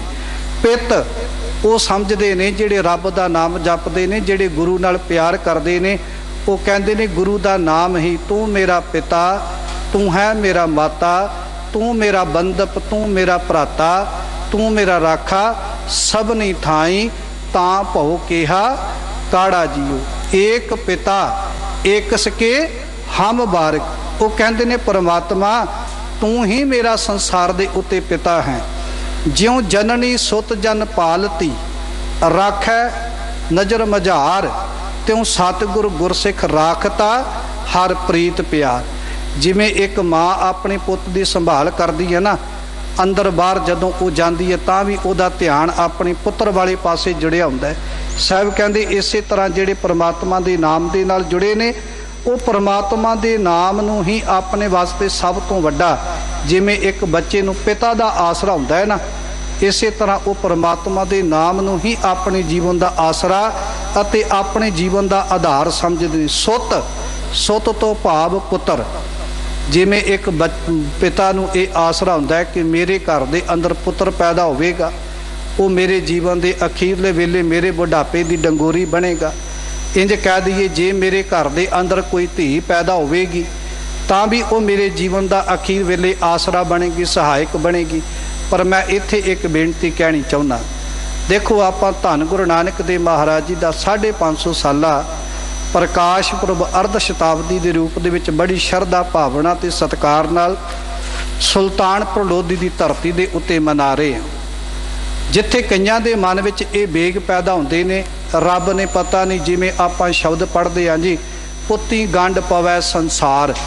ਕਈ ਇਹਦਾ ਅਰਥ ਕਰਦੇ ਨੇ ਕਿ ਸ਼ਾਇਦ ਜੇ ਪੁੱਤਰ ਘਰ ਦੇ ਅੰਦਰ ਪੈਦਾ ਹੋਣਗੇ ਤਾਂ ਹੀ ਬੰਦੇ ਦੀ ਸੰਸਾਰ ਦੇ ਨਾਲ ਗੰਢ ਪੈਂਦੀ ਹੈ। ਪਰ ਜੇ ਆਪਾਂ ਬਾਬੇ ਨਾਨਕ ਦਾ ਇਤਿਹਾਸ ਪੜ੍ਹ ਕੇ ਵੇਖੀਏ ਨਾ ਸਾਧ ਸੰਗਤ, ਜ਼ਰੂਰੀ ਨਹੀਂ ਕਿ ਧੀਆਂ ਪੁੱਤਰਾਂ ਦੇ ਨਾਲ ਹੀ ਮਨੁੱਖ ਦੀ ਸੰਸਾਰ 'ਤੇ ਗੰਢ ਪੈਂਦੀ ਹੈ। ਧੀਆਂ ਨਾਲ ਵੀ ਗੰਢ ਪੈ ਸਕਦੀ ਹੈ। ਜੇ ਧੀਆਂ ਪੁੱਤਰ ਨਾ ਵੀ ਹੋਣ, ਪਰਮਾਤਮਾ ਦੇ ਨਾਮ ਦੇ ਨਾਲ ਜੁੜਿਆ ਵੀ ਸਾਡੀ ਸੰਸਾਰ 'ਤੇ ਗੰਢ ਪੈ ਸਕਦੀ ਹੈ। ਇੰਜ ਕਹਿ ਦਈਏ, ਬਾਬੇ ਨਾਨਕ ਦੀ ਸਕੀ ਭੈਣ ਬੇਬੇ ਨਾਨਕੀ, ਜਿਹੜੀ ਬਾਬੇ ਨਾਨਕ ਦੇ ਨਾਲੋਂ 5 ਸਾਲ ਵੱਡੀ ਸੀ, ਸਾਰੀ ਉਮਰ ਬੇਬੇ ਨਾਨਕੀ ਦੇ ਘਰ ਔਲਾਦ ਨਹੀਂ ਹੋਈ। ਤੇ ਬੇਬੇ ਨਾਨਕੀ ਬਾਬੇ ਨਾਨਕ ਦੀ ਸਭ ਤੋਂ ਪਹਿਲੀ ਸਿੱਖ ਹੈ, ਜਿਹਨੇ ਇਹ ਕਹਿ ਦਿੱਤਾ ਸੀ, ਦੁਨੀਆ ਦੇ ਲੋਕੋ, ਜਦੋਂ ਵੇਈ ਨਦੀ 'ਚ ਬਾਬਾ ਨਾਨਕ ਜੀ ਪ੍ਰਵੇਸ਼ ਕਰ ਗਏ, ਦੁਨੀਆ ਦੇ ਲੋਕੋ, ਤੁਹਾਡੀ ਤੇ ਪਤਾ ਨਹੀਂ ਬਾਬੇ ਨਾਨਕ ਦੇ ਪ੍ਰਤੀ ਕੀ ਸ਼ਰਧਾ ਹੋਵੇ, ਕੀ ਭਾਵਨਾ ਹੋਵੇ, ਪਰ ਮੇਰਾ ਮਨ ਕਹਿੰਦਾ ਜਿਹੜਾ ਦੁਨੀਆ ਤੇ ਡੁੱਬਿਆਂ ਨੂੰ ਤਾਰਨ ਆਇਆ ਨਾ, ਉਹ ਆਪ ਕਦੀ ਨਹੀਂ ਡੁੱਬ ਸਕਦਾ। ਸਭ ਤੋਂ ਪਹਿਲੀ ਸਿੱਖ ਹੈ ਬੇਬੇ ਨਾਨਕੀ, ਜਿਹਨੇ ਸਭ ਤੋਂ ਪਹਿਲਾਂ ਬਾਬੇ ਨਾਨਕ ਨੂੰ ਰੱਬ ਰੂਪ ਸਮਝਿਆ। ਤੇ ਸਾਰੀ ਉਮਰ ਬੇਬੇ ਨਾਨਕੀ ਦੇ ਘਰ ਔਲਾਦ ਨਹੀਂ ਹੋਈ। ਉਹਨੇ ਇੱਕ ਵਾਰ ਵੀ ਬਾਬੇ ਨਾਨਕ ਨੂੰ ਆ ਕੇ ਉਲਾਮਾ ਨਹੀਂ ਦਿੱਤਾ, ਬਾਬਾ ਨਾਨਕ ਜੀ ਮੇਰੇ ਘਰ ਕੀ ਗੱਲ ਧੀ ਜਾਂ ਪੁੱਤ ਦੀ ਦਾਤ ਕਿਉਂ ਨਹੀਂ ਹੁੰਦੀ। ਕਹਿ ਸਕਦੀ ਸੀ ਨਾ ਬੇਬੇ ਨਾਨਕੀ, ਜਿਹੜੀ ਬਾਬੇ ਨਾਨਕ ਨੂੰ ਬੜਾ ਪਿਆਰ ਕਰਦੀ ਸੀ, ਜਿਹੜੀ ਚੰਗੀ ਤਰ੍ਹਾਂ ਸਮਝਦੀ ਸੀ ਕਿ ਬਾਬੇ ਨਾਨਕ ਦੇ ਘਰ ਵਿੱਚੋਂ ਜੋ ਮੰਗੀਏ ਉਹ ਮਿਲ ਜਾਂਦਾ ਹੈ। ਪਰ ਦੇਖੋ ਉਹਦਾ ਸਿਦਕ, ਦੇਖੋ ਉਹ ਬੀਬੀ ਦਾ ਭਰੋਸਾ। ਸਾਰੀ ਉਮਰ ਬੇਬੇ ਨਾਨਕੀ ਰੱਬ ਦੀ ਰਜ਼ਾ ਦੇ ਅੰਦਰ ਰਾਜੀ ਰਹੀ। ਉਹਨੇ ਇੱਕ ਵਾਰੀ ਵੀ ਬਾਬੇ ਨਾਨਕ ਨੂੰ ਆ ਕੇ ਇਹ ਉਲਾਮਾ ਨਹੀਂ ਦਿੱਤਾ। ਅੱਜ ਕਿਸੇ ਦੇ ਘਰ 2-4 ਸਾਲ ਔਲਾਦ ਨਾ ਹੋਵੇ ਤੇ ਆਪਾਂ ਥਾਂ ਦੇ ਉੱਤੇ ਭਟਕਣਾ ਸ਼ੁਰੂ ਕਰ ਦਿੰਦੇ। ਸਾਧ ਸੰਗਤ ਜੀ, ਅੱਜ ਦੇ ਮੁਬਾਰਕ ਸ਼ਬਦ ਦੇ ਅੰਦਰ ਗੁਰੂ ਅਰਜਨ ਦੇਵ ਮਹਾਰਾਜ ਜੀ ਕਹਿ ਰਹੇ ਨੇ, ਜਿਹੜਾ ਮਨੁੱਖ ਪਰਮਾਤਮਾ ਦੇ ਨਾਮ ਦੇ ਨਾਲ ਸਾਂਝ ਬਣਾ ਲੈਂਦਾ ਹੈ ਨਾ, ਉਹ ਕਹਿੰਦਾ ਮੇਰੇ ਵਾਸਤੇ ਤੇ ਰੱਬ ਦਾ ਨਾਮ ਹੀ ਪੁੱਤਰ ਹੈ। ਜਿਵੇਂ ਕਿਸੇ ਦਾ ਬੁਢੇਪੇ ਵੇਲੇ ਪੁੱਤਰ ਸਹਾਇਕ ਬਣਦਾ ਹੈ, ਇੰਜ ਮੈਂ ਰੱਬ ਦਾ ਨਾਮ ਜਪਾਂਗਾ ਤੇ ਰੱਬ ਦਾ ਨਾਮ ਮੇਰੇ ਜੀਵਨ ਦੇ ਅਖੀਰ ਦੇ ਵੇਲੇ ਸਹਾਇਕ ਬਣੇਗਾ। ਜਹ ਮਾਤ ਪਿਤਾ ਸੁਤ ਮੀਤ ਨਾ ਭਾਈ, ਮਨ ਊਹਾ ਨਾਮ ਤੇਰਾ ਸੰਗ ਸਹਾਈ। ਉਹ ਕਹਿੰਦੇ ਨੇ ਮੇਰੇ ਵਾਸਤੇ ਤੇ ਰੱਬ ਦਾ ਨਾਮ ਹੀ ਮੇਰੀ ਇੱਕ ਡੰਗੋਰੀ ਹੈ। ਬੰਧਪ ਤੋਂ ਭਾਵ ਹੈ ਰਿਸ਼ਤੇਦਾਰ ਤੇ ਸਾਕ ਸੰਬੰਧੀ। ਜਿਵੇਂ ਕਿਸੇ ਬੰਦੇ ਨੂੰ ਇਹ ਭਰੋਸਾ ਹੁੰਦਾ ਹੈ ਨਾ ਕਿ ਮੇਰੇ ਸਾਕ ਸੰਬੰਧੀ ਮੇਰੇ ਆ ਕੇ ਡੰਗੋਰੀ ਬਣਨਗੇ, ਮੇਰੇ ਆ ਕੇ ਸਹਾਇਕ ਬਣਨਗੇ। ਪਰ ਸਤਿਗੁਰੂ ਕਹਿੰਦੇ ਜਿਹੜਾ ਰੱਬ ਦਾ ਨਾਮ ਜਪਦਾ ਹੈ ਨਾ, ਉਹ ਕਹਿੰਦਾ ਮੇਰੇ ਵਾਸਤੇ ਤੇ ਰੱਬ ਦਾ ਨਾਮ ਜਪਣ ਵਾਲੀਆਂ ਰੂਹਾਂ ਹੀ ਮੇਰੇ ਰਿਸ਼ਤੇਦਾਰ ਨੇ। ਮੈਂ ਕਈ ਥਾਵਾਂ ਤੇ ਵੇਖਿਆ ਜੀ, ਜਿਵੇਂ ਧੰਨ ਗੁਰੂ ਅਮਰਦਾਸ ਮਹਾਰਾਜ ਜੀ ਕਹਿ ਰਹੇ ਨਾ, ਸੋ ਸਿੱਖ ਸਖਾ ਬੰਧਪ ਹੈ ਭਾਈ, ਜੇ ਗੁਰ ਕੇ ਭਾਣੇ ਵਿੱਚ ਆਵੇ। ਗੁਰੂ ਸਾਹਿਬ ਜੀ ਕਹਿੰਦੇ ਉਸੇ ਨਾਲ ਮੇਰਾ ਖੂਨ ਦਾ ਰਿਸ਼ਤਾ ਹੈ ਜਿਹੜਾ ਮਨੁੱਖ ਗੁਰੂ ਦੇ ਹੁਕਮ ਦੇ ਵਿੱਚ ਚੱਲਦਾ ਹੈ, ਜਿਹੜਾ ਗੁਰੂ ਦਾ ਆਗਿਆਕਾਰੀ ਹੋ ਕੇ ਸੰਸਾਰ ਤੇ ਜੀਵਨ ਬਤੀਤ ਕਰਦਾ ਹੈ। ਸਤਿਗੁਰੂ ਕਹਿੰਦੇ ਉਸੇ ਨਾਲ ਹੀ ਮੇਰਾ ਖੂਨ ਦਾ ਰਿਸ਼ਤਾ ਹੈ। ਧੰਨ ਗੁਰੂ ਅਰਜਨ ਦੇਵ ਮਹਾਰਾਜ ਜੀ ਕਹਿ ਰਹੇ ਨੇ, ਜਿਹੜਾ ਰੱਬ ਨਾਲ ਜੁੜ ਜਾਂਦਾ ਹੈ ਨਾ, ਉਹਦੇ ਤੇ ਰਿਸ਼ਤੇਦਾਰ ਵੀ ਪਰਮਾਤਮਾ ਦਾ ਨਾਮ ਜਪਣ ਵਾਲੇ ਬਣ ਜਾਂਦੇ ਨੇ। ਉਹਨਾਂ ਨੂੰ ਰੱਬ ਦੇ ਨਾਮ ਦੇ ਉੱਤੇ ਰਿਸ਼ਤੇਦਾਰਾਂ ਤੋਂ ਵੱਧ ਕੇ ਭਰੋਸਾ ਬਣ ਜਾਂਦਾ ਹੈ। ਹਰ ਸਰਬਸ ਧਨ ਮੋਰ, ਉਹ ਕਹਿੰਦੇ ਨੇ ਸਾਰਾ ਕੁਝ ਮੇਰੇ ਵਾਸਤੇ ਪਰਮਾਤਮਾ ਦਾ ਨਾਮ ਰੂਪੀ ਧਨ ਹੀ ਹੈ। ਕਿਉਂਕਿ ਪਰਮਾਤਮਾ ਦਾ ਨਾਮ ਰੂਪੀ ਧਨ ਉਹ ਧਨ ਹੈ ਜਿਹੜਾ ਮਨੁੱਖ ਦੇ ਨਾਲ ਅਖੀਰ ਤੱਕ ਨਿਭਦਾ ਹੈ। ਬਾਬੇ ਨਾਨਕ ਨੇ ਦੁਨੀ ਚੰਦ ਨੂੰ ਲਾਹੌਰ ਦੀ ਧਰਤੀ ਦੇ ਉੱਤੇ ਇੱਕ ਸੂਈ ਦੇ ਕੇ ਇਹ ਗੱਲ ਸਮਝਾ ਦਿੱਤੀ ਸੀ ਕਿ ਆ ਜਿਹੜੇ ਤੂੰ ਇੰਨੇ ਗੰਜ ਮਾਇਆ ਜੋੜੀ ਬੈਠਾ ਹੈ ਨਾ, ਇਹ ਤੇਰੇ ਜੀਵਨ ਦੇ ਅਖੀਰਲੇ ਵੇਲੇ ਕੰਮ ਨਹੀਂ ਆਵੇਗੀ। ਤੇ ਦੁਨੀ ਚੰਦ ਕਹਿੰਦਾ ਸੀ, ਦਾਤਾ ਫਿਰ ਉਹ ਕੰਮ ਕਿਵੇਂ ਆਵੇਗੀ? ਤੇ ਬਾਬੇ ਨਾਨਕ ਨੇ ਕਿਹਾ ਸੀ, ਪਰਮਾਤਮਾ ਦਾ ਨਾਮ ਜਪਿਆ ਕਰ, ਕਿਰਤ ਕਰਿਆ ਕਰ ਤੇ ਵੰਡ ਕੇ ਛਕਿਆ ਕਰ। ਨਾਨਕ ਅੱਗੇ ਸੋ ਮਿਲੈ, ਜੇ ਖੱਟੇ ਘਾਲੇ ਦੇ, ਆਪੇ ਬੀਜ ਆਪੇ ਹੀ ਖਾਓ। ਜਾਂ ਗੁਰੂ ਸਾਹਿਬ ਜੀ ਨੇ ਬਚਨ ਕਹੇ, ਖੇਤ ਸਰੀਰ ਜੋ ਬੀਜੀ ਹੈ ਅੰਤ ਖਲੋਆ ਆਏ, ਨਾਨਕ ਅੱਗੇ ਸੋ ਮਿਲੈ। ਜਿਹੜਾ ਅਸੀਂ ਆਪਣੇ ਜੀਵਨ ਦੇ ਵਿੱਚ ਆਪ ਖੱਟੀ ਖਟਾਂਗੇ, ਇਹ ਨਹੀਂ ਅਖੰਡ ਪਾਠ ਆਪਾਂ ਕੋਈ ਹੋਰ ਕਰੇ ਤੇ ਆਪਾਂ ਆਖੀ ਲਾਭ ਸਾਨੂੰ ਮਿਲੀ ਜਾਵੇ। ਬਾਣੀ ਆਪ ਪੜ੍ਹੀਏ, ਸਾਨੂੰ ਆਪ ਲਾਭ ਪ੍ਰਾਪਤ ਹੋਵੇਗਾ। ਧੰਨ ਗੁਰੂ ਅਰਜਨ ਦੇਵ ਮਹਾਰਾਜ ਜੀ ਕਹਿ ਰਹੇ ਨੇ, ਹਰ ਸਰਬਸ ਧਨ ਮੋਰ, ਮੇਰੇ ਵਾਸਤੇ ਪਰਮਾਤਮਾ ਦਾ ਨਾਮ ਹੀ ਦੁਨੀਆ ਦੇ ਉੱਤੇ ਸਭ ਤੋਂ ਵੱਡਾ ਖਜ਼ਾਨਾ ਹੈ। ਤ੍ਰਿਗ ਸਰੀਰ ਅਸਤ ਬਿਸ਼ਟਾ ਕ੍ਰਿਮ, ਬਿਨ ਹਰ ਜਾਨਤ ਹੋਰ। ਧੰਨ ਗੁਰੂ ਅਰਜਨ ਦੇਵ ਮਹਾਰਾਜ ਜੀ ਕਹਿੰਦੇ, ਉਹ ਸਰੀਰ ਤ੍ਰਿਕਾਰ ਯੋਗ ਹੈ, ਉਹ ਸਰੀਰ ਉਹ ਮਨੁੱਖ ਸੰਸਾਰ ਤੇ ਫਿਟਕਾਰ ਯੋਗ ਹੈ। ਜਿਹੜਾ ਮਨੁੱਖ ਪਰਮਾਤਮਾ ਦੇ ਨਾਮ ਨੂੰ ਛੱਡ ਕੇ ਕਿਸੇ ਹੋਰ ਦੇ ਨਾਲ ਆਪਣੀ ਪ੍ਰੀਤ ਪਾ ਲੈਂਦਾ, ਆਪਣਾ ਪਿਆਰ ਪਾ ਲੈਂਦਾ। ਇੰਜ ਕਹਿ ਦਈਏ, ਜਿਹੜਾ ਬੰਦਾ ਰੱਬ ਨੂੰ ਛੱਡ ਕੇ ਕਿਸੇ ਹੋਰ ਪਾਸੇ ਆਪਣੀ ਸਾਂਝ ਬਣਾ ਲੈਂਦਾ ਨਾ, ਅਸਲ ਵਿੱਚ ਉਹਦਾ ਸੰਸਾਰ ਤੇ ਆਇਆ ਵੀ ਵਿਅਰਥ ਹੈ। ਸਤਿਗੁਰੂ ਕਹਿੰਦੇ, ਉਹ ਤੇ ਸਰੀਰ ਨਹੀਂ, ਉਹ ਤੇ ਇੱਕ ਹੱਡੀਆਂ ਲੱਕੜਾਂ ਦੀ ਮੁੱਠ ਦੀ ਤਰ੍ਹਾਂ ਇਕੱਠੀਆਂ ਕੀਤੀਆਂ ਹੋਈਆਂ ਸੰਸਾਰ ਦੇ ਉੱਤੇ ਮਨੁੱਖ ਚੰਮ ਵਿੱਚ ਲੈ ਕੇ ਲਪੇਟ ਕੇ ਤੁਰਿਆ ਫਿਰਦਾ, ਜਿਹੜੇ ਪਰਮਾਤਮਾ ਦੇ ਨਾਮ ਨੂੰ ਛੱਡ ਕੇ ਕਿਸੇ ਹੋਰ ਪਾਸੇ ਆਪਣੀ ਪ੍ਰੀਤ ਪਾਈ ਰੱਖਦੇ। ਗੁਰੂ ਸਾਹਿਬ ਜੀ ਨੇ ਬੜੇ ਪਿਆਰੇ ਬਚਨ ਕਹੇ, ਕਹਿੰਦੇ ਕਿ ਜਿਹੜਾ ਰੱਬ ਨਾਲ ਜੁੜ ਜਾਂਦਾ ਹੈ ਨਾ, ਉਹ ਤੇ ਦਿਲੋਂ ਇੱਕੋ ਗੱਲ ਕਹਿੰਦਾ, ਕਿਸ ਹੀ ਕੋਈ ਕੋਏ ਮੰਝ ਨਿਮਾਣੀ ਇੱਕ ਤੂੰ। ਕਿਸੇ ਦਾ ਕੋਈ ਸਹਾਰਾ ਹੋਵੇਗਾ, ਕਿਸੇ ਦਾ ਕੋਈ ਸਹਾਰਾ ਹੋਵੇਗਾ, ਪਰ ਮੇਰਾ ਤੇ ਇੱਕ ਪਰਮਾਤਮਾ ਦਾ ਨਾਮ ਹੀ ਸਹਾਰਾ ਹੈ। ਪਰਮਾਤਮਾ ਦੇ ਨਾਮ ਤੋਂ ਬਿਨਾਂ ਮੇਰਾ ਇਸ ਦੁਨੀਆ ਤੇ ਹੋਰ ਕੋਈ ਸਹਾਰਾ ਨਹੀਂ। ਇੰਜ ਕਹਿ ਦਈਏ, ਸਤਿਗੁਰੂ ਅੱਜ ਦੇ ਮੁਬਾਰਕ ਸ਼ਬਦ ਵਿੱਚ ਕਹਿ ਰਹੇ ਨੇ, ਬੰਦਿਆ ਧਰ ਜੀੜੇ ਇੱਕ ਟੇਕ ਤੂੰ, ਲਾਹੇ ਬਿਡਾਣੀ ਆਸ, ਨਾਨਕ ਨਾਮ ਧਿਆਈਐ ਕਾਰਜ ਆਵੈ ਰਾਸ। ਤੂੰ ਹਰ ਇੱਕੋ ਦਾਤਾ ਸੇਵੀ ਹੈ, ਹਰ ਇੱਕ ਧਿਆਈਐ। ਇੱਕ ਦਾਤੇ ਦੇ ਕੋਲੋਂ ਮੰਗਿਆ ਕਰ, ਇੱਕ ਅਕਾਲ ਪੁਰਖ ਦੇ ਕੋਲੋਂ ਮੰਗਿਆ ਕਰ, ਕਿਉਂਕਿ ਮਨੁੱਖ ਕੀ ਟੇਕ ਬਿਰਥੀ ਸਭ ਜਾਣ, ਦੇਵਨ ਕੋ ਏਕ ਹੈ ਭਗਵਾਨ। ਜਿਸ ਕੈ ਦੀਆ ਰਹਿ ਅਕਾਏ, ਬਹੁਰ ਨ ਤ੍ਰਿਸ਼ਨਾ ਲਾਗੈ ਆਏ। ਤੇ ਜਿਹੜਾ ਮਨੁੱਖ ਇਸ ਸਰੀਰ ਨੂੰ ਲੈ ਕੇ ਨਾ, ਜਿਹੜਾ ਹੋਰ ਥਾਂ ਦੇ ਉੱਤੇ ਭਟਕਦਾ ਫਿਰਦਾ ਹੈ, ਸਤਿਗੁਰੂ ਕਹਿੰਦੇ, ਬੰਦਿਆ ਉਹ ਬੰਦੇ ਦਾ ਸਰੀਰ ਵੀ ਫਿਟਕਾਰ ਯੋਗ ਹੈ। ਅੱਜ ਦਾ ਮਨੁੱਖ ਇਸ ਸਰੀਰ ਨੂੰ ਲੈ ਕੇ ਕਦੇ ਕਿਸੇ ਦੇ ਦਰ ਤੇ ਜਾਂਦਾ ਹੈ, ਕਦੇ ਕਿਸੇ ਦੇ ਦਰ ਤੇ ਜਾ ਕੇ ਮੱਥੇ ਟੇਕੇਗਾ, ਕਦੇ ਕਬਰਾਂ ਦੇ ਉੱਤੇ ਜਾ ਕੇ ਕਉ ਬਤਾਨ ਕੋ ਪੂਜਤ ਹੈ ਪਸ, ਕਉ ਮਰਤਾਨ ਕੋ ਪੂਜਨ ਧਾਇਓ। ਤੇ ਗੁਰੂ ਸਾਹਿਬ ਜੀ ਕਹਿੰਦੇ, ਦੇਖੋ ਬੰਦਾ ਥਾਂ ਥਾਂ ਦੇ ਉੱਤੇ ਅੱਜ ਭਟਕਦਾ ਫਿਰਦਾ, ਉਹ ਤੇ ਕੋਈ ਵਿਰਲਾ ਹੀ ਹੁੰਦਾ ਹੈ ਜਿਹੜਾ ਪਰਮਾਤਮਾ ਦੇ ਪਿਆਰ ਨਾਮ ਦੇ ਨਾਲ ਆਪਣੀ ਸਾਂਝ ਬਣਾ ਲੈਂਦਾ। ਨਹੀਂ ਤੇ ਅੱਜ ਦਾ ਮਨੁੱਖ ਥਾਂ ਥਾਂ ਦੇ ਉੱਤੇ ਸੰਸਾਰ ਤੇ ਠੋਕਰਾਂ ਖਾਂਦਾ ਫਿਰਦਾ, ਉਹ ਮਰਿਆ ਹੋਇਆਂ ਦੀਆਂ ਮੜੀਆਂ ਦੇ ਉੱਤੇ ਜਾ ਕੇ ਮੱਥੇ ਟੇਕਦਾ ਫਿਰਦਾ। ਸਾਧ ਸੰਗਤ, ਅੱਜ ਕਿਸੇ ਮੁਸਲਮਾਨ ਭਰਾ ਨੂੰ ਪੁੱਛ ਕੇ ਵੇਖੋ, ਉਹ ਕਦੇ ਵੀ ਕਬਰਾਂ ਦੇ ਉੱਤੇ ਮਰਿਆ ਹੋਇਆਂ ਦੀ ਕਬਰਾਂ ਦੇ ਉੱਤੇ ਜਾ ਕੇ ਮੱਥੇ ਨਹੀਂ ਟੇਕਦੇ। ਪਤਾ ਨਹੀਂ ਅੱਜ ਸਾਡੇ ਸਿੱਖਾਂ ਨੂੰ ਕੀ ਹੋ ਗਿਆ, ਅਸੀਂ ਆਪਣੇ ਗੁਰੂ ਦਾ ਪੱਲਾ ਛੱਡ ਕੇ ਮਰਿਆ ਹੋਇਆਂ ਦੀਆਂ ਸਮਾਧਾਂ ਤੇ ਜਾ ਕੇ ਮੱਥੇ ਟੇਕਦੇ ਫਿਰਦੇ ਆ, ਮਰਿਆ ਹੋਇਆਂ ਦੀਆਂ ਕਬਰਾਂ ਤੇ ਜਾ ਕੇ ਅੱਜ ਸੀਸ ਝੁਕਾਉਂਦੇ ਆ। ਮੈਂ ਤੇ ਅਕਸਰ ਇੱਕ ਬੇਨਤੀ ਕਰਦਾ ਹੁੰਦਾ, ਜਿਹੜਾ ਖਾਲਸਾ ਕਦੇ 1.25 ਲੱਖ 10 ਲੱਖ ਫੌਜਾਂ ਤੋਂ ਨਹੀਂ ਸੀ ਘਬਰਾਉਂਦਾ, ਅੱਜ ਦਾ ਉਹ ਖਾਲਸਾ 3-3 ਇੱਟਾਂ ਤੋਂ ਡਰੀ ਜਾਂਦਾ ਹੈ। ਵੀ ਜੇ ਕਿਤੇ ਰਸਤੇ 'ਚ 3 ਇੱਟਾਂ ਦੇ ਉੱਤੇ ਕਿਸੇ ਨੇ ਹਰੇ ਰੰਗ ਦਾ ਕੱਪੜਾ ਪਾਇਆ ਹੋਵੇ ਨਾ, ਤੇ ਅੱਜ ਦਾ ਖਾਲਸਾ ਉੱਥੋਂ ਵੀ ਡਰ ਕੇ ਲੰਘਦਾ ਹੈ, ਕਿਤੇ ਐਸਾ ਨਾ ਹੋਵੇ ਕਿ ਜੇ ਮੈਂ ਇੱਥੇ ਮੱਥਾ ਨਹੀਂ ਟੇਕਿਆ ਤੇ ਮੇਰਾ ਕੋਈ ਨੁਕਸਾਨ ਹੋ ਜਾਵੇਗਾ। ਸਾਧ ਸੰਗਤ ਜੀ, ਕਦੇ ਕਿਤੇ ਇਸਲਾਮ ਧਰਮ ਦੇ ਪੈਰੋਕਾਰ ਨੂੰ ਪੁੱਛ ਕੇ ਵੇਖਿਓ ਕਿ ਤੁਸੀਂ ਕਦੇ ਇਹਨਾਂ ਕਬਰਾਂ ਦੇ ਉੱਤੇ ਮੱਥੇ ਟੇਕੇ? ਤੇ ਉਹ ਇੱਕੋ ਗੱਲ ਕਹਿੰਦੇ ਨੇ, ਸਾਡੇ ਵਾਸਤੇ ਇਹ ਮਰੇ ਹੋਏ ਕਬਰਾਂ ਦੀਆਂ ਪੀਰਾਂ ਦੀਆਂ ਸਮਾਧਾਂ ਇਹ ਪੀਰ ਨਹੀਂ। ਜੇ ਅਸੀਂ ਕਿਸੇ ਨੂੰ ਪੀਰ ਮੰਨਦੇ ਆ ਨਾ, ਤੇ ਉਹ ਹੈ ਜਾਹਰ ਪੀਰ ਜਗਤ ਗੁਰ ਬਾਬਾ। ਸਾਡਾ ਪੀਰਾਂ ਦਾ ਪੀਰ ਹੈ ਧੰਨ ਗੁਰੂ ਨਾਨਕ, ਤੇ ਗੁਰੂ ਨਾਨਕ ਤੋਂ ਵੱਡਾ ਇਹ ਦੁਨੀਆ ਦੇ ਉੱਤੇ ਕੋਈ ਪੀਰ ਨਹੀਂ। ਅੱਜ ਦਾ ਮਨੁੱਖ ਥਾਂ ਥਾਂ ਦੇ ਉੱਤੇ ਠੋਕਰਾਂ ਖਾ ਰਿਹਾ ਹੈ।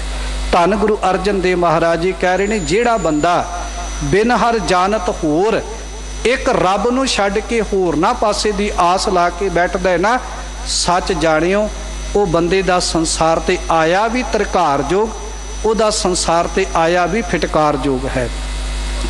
ਭਇਓ ਕਿਰਪਾਲ ਦੀਨ ਦੁਖ ਭੰਜਨ, ਪਰਾ ਪੂਰਬਲਾ ਜੋਰ। ਅਖੀਰ ਦੇ ਉੱਤੇ ਧੰਨ ਗੁਰੂ ਅਰਜਨ ਦੇਵ ਮਹਾਰਾਜ ਜੀ ਕਹਿ ਰਹੇ ਨੇ, ਕਹਿੰਦੇ ਭਾਈ ਰੱਬ ਦਾ ਨਾਮ ਜਪਣਾ ਵੀ ਹਰੇਕ ਮਨੁੱਖ ਦੇ ਵੱਸ ਦੀ ਗੱਲ ਨਹੀਂ। ਜਿਹਦੇ ਤੇ ਪਰਮਾਤਮਾ ਦੀ ਕਿਰਪਾ ਹੋਵੇ ਉਹੀ ਗੁਰੂ ਦੇ ਦਰ ਤੇ ਆ ਕੇ ਪਰਮਾਤਮਾ ਦਾ ਨਾਮ ਜਪ ਸਕਦਾ ਹੈ, ਉਹੀ ਵਾਹਿਗੁਰੂ ਦੀ ਬੰਦਗੀ ਕਰ ਸਕਦਾ ਹੈ, ਉਹੀ ਪਰਮਾਤਮਾ ਦੇ ਸਿਮਰਨ ਦੇ ਨਾਲ ਜੁੜ ਸਕਦਾ ਹੈ, ਕਿਉਂਕਿ ਇਹ ਤੇ ਪੂਰਬਲੇ ਕਰਮਾਂ ਦਾ ਲੇਖਾ ਜੋਖਾ ਹੈ। ਜਿਵੇਂ ਧੰਨ ਗੁਰੂ ਗ੍ਰੰਥ ਸਾਹਿਬ ਜੀ ਦੀ ਬਾਣੀ ਦੇ ਅੰਦਰ ਆਪਾਂ ਕਈ ਵਾਰੀ ਪੜ੍ਹਦੇ ਹਾਂ ਕਿ ਇਹ ਮਨੁੱਖ ਜਿਹੜਾ ਇਸ ਸੰਸਾਰ ਦੇ ਉੱਤੇ ਕੁੜਿਆਰ ਕੁੜਿਆਰੀ ਜਾਏ ਰਲੇ, ਸਚਿਆਰ ਸਿੱਖ ਬੈਠੇ ਸਤਿਗੁਰੂ ਪਾਸ। ਭਾਈ ਜਿਹੜੇ ਕੂੜ ਦੇ ਭਾਲ ਦੇ ਅੰਦਰ ਸੰਸਾਰ ਤੇ ਤੁਰੇ ਫਿਰਦੇ ਨੇ ਉਹ ਤੇ ਥਾਂ ਥਾਂ ਦੇ ਉੱਤੇ ਭਟਕਦੇ ਫਿਰਦੇ, ਪਰ ਜਿਹੜੇ ਸਚਿਆਰ ਨੇ ਨਾ ਉਹ ਗੁਰੂ ਦੇ ਦਰ ਤੇ ਆ ਕੇ ਬਹਿੰਦੇ ਨੇ। ਸਰਵਰ ਹੰਸ ਤੁਰੇ ਹੀ ਮੇਲਾ, ਖਸਮੈ ਏਵੈ ਭਾਣਾ, ਸਰਵਰ ਅੰਦਰ ਹੀਰਾ ਮੋਤੀ ਸੋ ਹੰਸਾਂ ਕਾ ਖਾਣਾ। ਬਗਲਾ ਕਾਗ ਨਾ ਰਹੀ ਉਥੈ, ਜੇ ਹੋਵੈ ਅਤ ਸਿਆਣਾ। ਗੁਰੂ ਸਾਹਿਬ ਜੀ ਕਹਿੰਦੇ ਜਿਹੜੇ ਤੇ ਬਗਲੇ ਵਾਲੀ ਬਿਰਤੀ ਵਾਲੇ ਨੇ ਨਾ ਉਹ ਵੀ ਇੱਥੇ ਆ ਕੇ ਨਹੀਂ ਟਿਕ ਸਕਦੇ, ਜਿਹੜੇ ਕਾਂ ਵਾਲੀ ਬਿਰਤੀ ਵਾਲੇ ਮਨੁੱਖ ਨੇ ਉਹ ਵੀ ਇੱਥੇ ਆ ਕੇ ਨਹੀਂ ਟਿਕ ਸਕਦੇ, ਕਿਉਂਕਿ ਅਸਲ ਵਿੱਚ ਇੱਥੇ ਉਹੀ ਟਿਕ ਸਕਦਾ ਹੈ ਜਿਹੜਾ ਬੜੇ ਪਿਆਰ ਸਹਿਤ ਰੱਬ ਦੇ ਨਾਮ ਨੂੰ ਜਪਦਾ ਹੈ, ਪਰਮਾਤਮਾ ਦੇ ਨਾਮ ਦੇ ਨਾਲ ਆਪਣੀ ਸਾਂਝ ਬਣਾਉਂਦਾ ਹੈ। ਪਰਾ ਪੂਰਬਲਾ ਜੋਰ, ਸਤਿਗੁਰੂ ਕਹਿੰਦੇ ਇਹ ਤੇ ਪਰਮਾਤਮਾ ਦੀ ਕਿਰਪਾ ਦੇ ਸਦਕਾ ਚੰਗੇ ਕਰਮਾਂ ਦੇ ਨਾਲ ਹੀ ਗੁਰੂ ਦੇ ਚਰਨਾਂ ਵਿੱਚ ਆ ਕੇ ਰੱਬ ਦਾ ਨਾਮ ਜਪਣ ਦਾ ਸੁਭਾਗ ਸਮਾਂ ਪ੍ਰਾਪਤ ਹੁੰਦਾ ਹੈ। ਇੰਜ ਕਹਿ ਦਈਏ ਜਿਵੇਂ ਗੁਰੂ ਸਾਹਿਬ ਜੀ ਨੇ ਗੁਰਬਾਣੀ ਦੇ ਅੰਦਰ ਜ਼ਿਕਰ ਕੀਤਾ ਨਾ, ਗੁਰਮੁਖ ਸਖੀ ਸਹੇਲੀਆਂ ਹਰ ਆਪ ਮਿਲਾਈਆਂ। ਇਹ ਗੁਰਮੁਖ ਸਹੇਲੀਆਂ ਦਾ ਮਿਲਾਪ ਵੀ ਪਰਮਾਤਮਾ ਨੇ ਆਪਣੇ ਮਿਲਾਪ ਕਰਾਉਣ ਵਾਸਤੇ ਆਪ ਕਰਵਾਇਆ ਹੈ। ਜਿਹਨਾਂ ਤੇ ਰੱਬ ਦੀ ਕਿਰਪਾ ਹੁੰਦੀ ਹੈ, ਬਿਨ ਭਾਗਾਂ ਸਤ ਸੰਗ ਨਾ ਲੱਭੈ, ਬਿਨ ਸੰਗਤ ਮੈਲ ਭਰੀਜੈ ਜੀ। ਰੱਬ ਦੀ ਕਿਰਪਾ ਨਾ ਹੋਵੇ ਬੰਦਾ ਕਦੇ ਵੀ ਗੁਰੂ ਦੀ ਸੰਗਤ ਵਿੱਚ ਚੱਲ ਕੇ ਨਹੀਂ ਆ ਸਕਦਾ। ਰੱਬ ਕਿਰਪਾ ਕਰਦਾ ਮਨੁੱਖ ਨੂੰ ਗੁਰੂ ਨਾਲ ਮਿਲਾਉਂਦਾ, ਫਿਰ ਗੁਰੂ ਕਿਰਪਾ ਕਰਦਾ ਦੇਹੋ ਸੱਜਣ ਅਸੀਸੜੀਆਂ, ਜਿਉ ਹੋਵੈ ਸਹਿਬ ਸਿਉ ਮੇਰ। ਫਿਰ ਸੰਗਤ ਕਿਰਪਾ ਕਰਦੀ, ਫਿਰ ਗੁਰੂ ਰਹਿਮਤ ਕਰਦਾ ਹੈ, ਮਨੁੱਖ ਪਰਮਾਤਮਾ ਦੇ ਨਾਲ ਮਿਲ ਜਾਂਦਾ ਹੈ। ਰੱਬ ਦੀ ਕਿਰਪਾ ਤੋਂ ਬਿਨਾਂ ਅਸੀਂ ਸੰਗਤ ਵਿੱਚ ਚੱਲ ਕੇ ਨਹੀਂ ਆ ਸਕਦੇ। ਤਾਂ ਗੁਰੂ ਅਰਜਨ ਦੇਵ ਜੀ ਅਖੀਰ ਤੇ ਕਹਿ ਰਹੇ ਨੇ, ਭਇਓ ਕਿਰਪਾਲ ਦੀਨ ਦੁਖ ਭੰਜਨ, ਪਰਾ ਪੂਰਬਲਾ ਜੋਰ। ਨਾਨਕ ਸਰਨ ਕਿਰਪਾ ਨਿਧ ਸਾਗਰ, ਬਿਨ ਸਿਓ ਆਣ ਨਿਹੋਰ। ਅਖੀਰ ਤੇ ਧੰਨ ਗੁਰੂ ਅਰਜਨ ਦੇਵ ਮਹਾਰਾਜ ਜੀ ਸਮਝਾ ਰਹੇ ਨੇ, ਭਾਈ ਮੈਂ ਨਾਨਕ ਨੇ ਕੇਵਲ ਤੇ ਕੇਵਲ ਕਿਰਪਾ ਦੇ ਖਜ਼ਾਨੇ, ਕਿਰਪਾ ਦੇ ਸਾਗਰ, ਕਿਰਪਾ ਦੇ ਭੰਡਾਰੇ ਉਸ ਅਕਾਲ ਪੁਰਖ ਵਾਹਿਗੁਰੂ ਪਰਮੇਸ਼ਰ ਦੀ ਸ਼ਰਨ ਵਿੱਚ ਆ ਕੇ ਟਿਕ ਗਿਆ ਹਾਂ। ਬਿਨ ਸਿਓ ਆਣ ਨਿਹੋਰ, ਮੈਂ ਹੁਣ ਦੁਨੀਆ ਦੇ ਉੱਤੇ ਕਿਸੇ ਹੋਰ ਦਾ ਆਸਰਾ ਨਹੀਂ ਤੱਕਿਆ, ਕੇਵਲ ਤੇ ਕੇਵਲ ਇੱਕ ਅਕਾਲ ਪੁਰਖ ਦਾ ਆਸਰਾ ਤੱਕ ਕੇ ਦੱਦਾ ਦਾਤਾ ਏਕ ਹੈ, ਸਭ ਕੋ ਦੇਵਨ ਹਾਰ। ਏਕੋ ਹੈ ਭਾਈ, ਏਕੋ ਹੈ ਸਾਹਿਬ ਮੇਰਾ, ਏਕੋ ਹੈ। ਭਾਈ ਜਿਸ ਦਿਨ ਸਾਨੂੰ ਇਸ ਗੱਲ ਦਾ ਗਿਆਨ ਹੋ ਗਿਆ, ਜਿਸ ਦਿਨ ਇਸ ਗੱਲ ਦਾ ਬੋਧ ਹੋ ਗਿਆ, ਉਸ ਦਿਨ ਅਸੀਂ ਦੂਸਰਿਆਂ ਦੇ ਆਸਰੇ ਛੱਡ ਦਿਆਂਗੇ, ਇੱਕ ਗੁਰੂ ਦਾ ਆਸਰਾ ਫੜ ਲਵਾਂਗੇ। ਉਸ ਦਿਨ ਪਰਮਾਤਮਾ ਵੀ ਸਾਡੇ ਤੇ ਰਹਿਮਤ ਕਰ ਦੇਵੇਗਾ, ਪਰਮਾਤਮਾ ਵੀ ਸਾਡੇ ਤੇ ਬਖਸ਼ਿਸ਼ ਕਰ ਦੇਵੇਗਾ। ਜਦੋਂ ਅਸੀਂ ਸਭੋ ਭੱਜੈ ਆਸਰਾ, ਚੁੱਕੈ ਸਭ ਅਸਰਾਓ, ਚਿਤ ਆਵੈ ਉਸ ਪਾਰ ਬ੍ਰਹਮ, ਲੱਗੈ ਨਾ ਤਤੀ ਵਾਓ। ਜਿਸ ਦਿਨ ਅਸੀਂ ਦਿਲੋਂ ਅਰਦਾਸ ਕੀਤੀ, ਸਤਿਗੁਰ ਆਇਓ ਸ਼ਰਨ ਤੁਹਾਰੀ, ਮਿਲੈ ਸੂਖ ਨਾਮ ਹਰ ਸੋਭਾ, ਚਿੰਤਾ ਲਾਹੇ ਹਮਾਰੀ। ਜਦੋਂ ਅਸੀਂ ਇਹ ਭਾਵਨਾ ਲੈ ਕੇ ਆਪਣੀ ਗੁਰੂ ਦੇ ਦਰ ਤੇ ਚੱਲ ਕੇ ਆਵਾਂਗੇ, ਗੁਰੂ ਵੀ ਸਾਡੇ ਤੇ ਜ਼ਰੂਰ ਰਹਿਮਤ ਕਰੇਗਾ, ਗੁਰੂ ਵੀ ਸਾਡੇ ਤੇ ਜ਼ਰੂਰ ਬਖਸ਼ਿਸ਼ ਕਰੇਗਾ। ਸਾਨੂੰ ਉਸ ਅਕਾਲ ਪੁਰਖ ਵਾਹਿਗੁਰੂ ਪਰਮੇਸ਼ਰ ਦੀਆਂ ਰਹਿਮਤਾਂ ਦਾ ਪਾਤਰ ਬਣਾ ਦੇਵੇਗਾ। ਅੱਜ ਦੇ ਸਮੁੱਚੇ ਸ਼ਬਦ ਦੇ ਅੰਦਰ ਧੰਨ ਗੁਰੂ ਅਰਜਨ ਦੇਵ ਮਹਾਰਾਜ ਜੀ ਨੇ ਜਿੱਥੇ ਸਾਨੂੰ ਰੱਬ ਦੇ ਨਾਲ ਪਿਆਰ ਪਾਉਣ ਵਾਲਿਆਂ ਦੀ ਜੁਗਤੀ ਸਮਝਾਈ, ਉਹ ਧਨਵੰਤ ਕੁਲਵੰਤ ਪਤਵੰਤ ਜੀਵਨ ਮੁਕਤ ਜਿਸ ਹਿਰਦੈ ਭਗਵੰਤ। ਦੁਨੀਆ ਦੇ ਉੱਤੇ ਸਭ ਤੋਂ ਵੱਡਾ ਧਨਾਢ ਮਨੁੱਖ ਵੀ ਉਹੀ ਹੈ। ਪਰਮਾਤਮਾ ਦਾ ਨਾਮ ਜਪਣ ਵਾਲਾ, ਉੱਚੀ ਕੁੱਲ ਵਾਲਾ ਵੀ ਉਹੀ ਮਨੁੱਖ ਹੈ। ਅਸਲ ਵਿੱਚ ਦੁਨੀਆ ਦੇ ਉੱਤੇ ਅਸਲੀ ਪੱਤ ਵਾਲਾ ਵੀ ਉਹੀ ਮਨੁੱਖ ਹੈ, ਜਿਹੜਾ ਪਰਮਾਤਮਾ ਦੇ ਨਾਮ ਦੇ ਨਾਲ ਆਪਣੀ ਪ੍ਰੀਤ ਪਾ ਲੈਂਦਾ ਹੈ, ਪਰਮਾਤਮਾ ਦੇ ਨਾਮ ਦੇ ਨਾਲ ਆਪਣੀ ਸਾਂਝ ਬਣਾ ਲੈਂਦਾ ਹੈ। ਗੁਰੂ ਦੇ ਚਰਨਾਂ ਵਿੱਚ ਆ ਕੇ ਇਹ ਅਰਦਾਸ ਕਰੀਏ, ਸਤਿਗੁਰੂ ਜੀ ਕਿਤੇ ਸਾਡਾ ਵੀ ਇਹੋ ਜਿਹਾ ਪਿਆਰ ਤੇਰੇ ਚਰਨਾਂ ਦੇ ਨਾਲ ਬਣ ਜਾਵੇ, ਅਸੀਂ ਵੀ ਦਿਲੋਂ ਇਹ ਗੱਲ ਕਹੀਏ, ਆਖਾਂ ਜੀਵਾਂ ਵਿਸਰੈ ਮਰ ਜਾਊਂ, ਵਿਸਰ ਨਾਹੀਂ ਦਾਤਾਰ ਆਪਣਾ ਨਾਮ ਦੇਹੋ, ਗੁਣ ਗਾਵਾਂ ਦਿਨ ਰਾਤ ਨਾਨਕ ਚਾਉ ਇਹੋ। ਜਿਸ ਦਿਨ ਸਾਡੀ ਇਹ ਅਵਸਥਾ ਬਣ ਗਈ, ਉਸ ਦਿਨ ਸਮਝ ਲੈਣਾ ਅੱਜ ਰੱਬ ਦੀ ਕਿਰਪਾ ਸਾਡੇ ਤੇ ਵਰਤਣੀ ਸ਼ੁਰੂ ਹੋ ਗਈ। ਅੰਮ੍ਰਿਤਮਈ ਸ਼ਬਦ ਦੀ ਲੜੀਵਾਰ ਵਿਚਾਰ ਦੇ ਨਾਲ ਜੁੜ ਕੇ ਸ਼ਬਦ ਦੀ ਵਿਚਾਰ ਦੀ ਸਾਂਝ ਪਾਉਂਦੇ ਹਾਂ। ਹੋਈਆਂ ਭੁੱਲਾਂ ਚੁੱਕਾਂ ਦੀ ਖਿਮਾ ਬਖਸ਼ਿਸ਼ ਕਰਨ ਸਾਧ ਸੰਗਤ ਅਤੇ ਸਤਿਗੁਰੂ ਪਾਤਸ਼ਾਹ ਬਖਸ਼ਣਯੋਗ ਹਨ, ਬਖਸ਼ ਲੈਣਾ। ਬਹੁਤ ਬਹੁਤ ਧੰਨਵਾਦ ਸਮੁੱਚੀਆਂ ਰੱਬ ਵਰਗੀਆਂ ਰੂਹਾਂ ਦਾ, ਜਿਨ੍ਹਾਂ ਬੜੇ ਪਿਆਰ ਵਿੱਚ ਭਿੱਜ ਕੇ ਮੇਰੇ ਸਾਹਿਬ ਦੇ ਮੁਬਾਰਕ ਚਰਨਾਂ ਦੀਆਂ ਹਾਜ਼ਰੀਆਂ ਭਰੀਆਂ ਨੇ। ਅਤੀ ਸਤਿਕਾਰਯੋਗ ਸਿੰਘ ਸਾਹਿਬ ਗਿਆਨੀ ਰਣਜੀਤ ਸਿੰਘ ਜੀ ਹੈੱਡ ਗ੍ਰੰਥੀ ਸਾਹਿਬ ਜੀ ਦਾ ਧੰਨਵਾਦ, ਜੋ ਬੜਾ ਨਿੱਘਾ ਪਿਆਰ ਦੇ ਕੇ ਨਿਵਾਜਦੇ ਨੇ। ਕੋਟਾਨ ਕੋਟ ਸ਼ੁਕਰਾਨਾ ਸ੍ਰੀ ਗੁਰੂ ਗ੍ਰੰਥ ਸਾਹਿਬ ਜੀ ਦਾ, ਜਿਨ੍ਹਾਂ ਨੇ ਆਪ ਸੁਮਤ ਦੇ ਕੇ ਗੁਰਮਤਿ ਵਿਚਾਰਾਂ ਕਰਨ ਦਾ ਸੁਭਾਗ ਬਖਸ਼ਿਸ਼ ਕਰਕੇ ਨਿਵਾਜਿਆ। ਸਮੁੱਚੀ ਦਿੱਲੀ ਸਿੱਖ ਗੁਰਦੁਆਰਾ ਪ੍ਰਬੰਧਕ ਕਮੇਟੀ ਦੇ ਸਮੂਹ ਪ੍ਰਬੰਧਕਾਂ ਦਾ ਤਹਿ ਦਿਲ ਤੋਂ ਧੰਨਵਾਦ, ਜੋ ਬੜਾ ਨਿੱਘਾ ਪਿਆਰ ਦੇ ਕੇ ਨਿਵਾਜਣਾ ਕਰਦੇ ਨੇ। ਹੋਈਆਂ ਭੁੱਲਾਂ ਚੁੱਕਾਂ ਦੀ ਖਿਮਾ ਬਖਸ਼ਦਿਆਂ ਆਓ ਫਤਿਹ ਦੀ ਸਾਂਝ ਪਾਈਏ ਜੀ। ਵਾਹਿਗੁਰੂ ਜੀ ਕਾ ਖਾਲਸਾ, ਵਾਹਿਗੁਰੂ ਜੀ ਕੀ ਫਤਿਹ।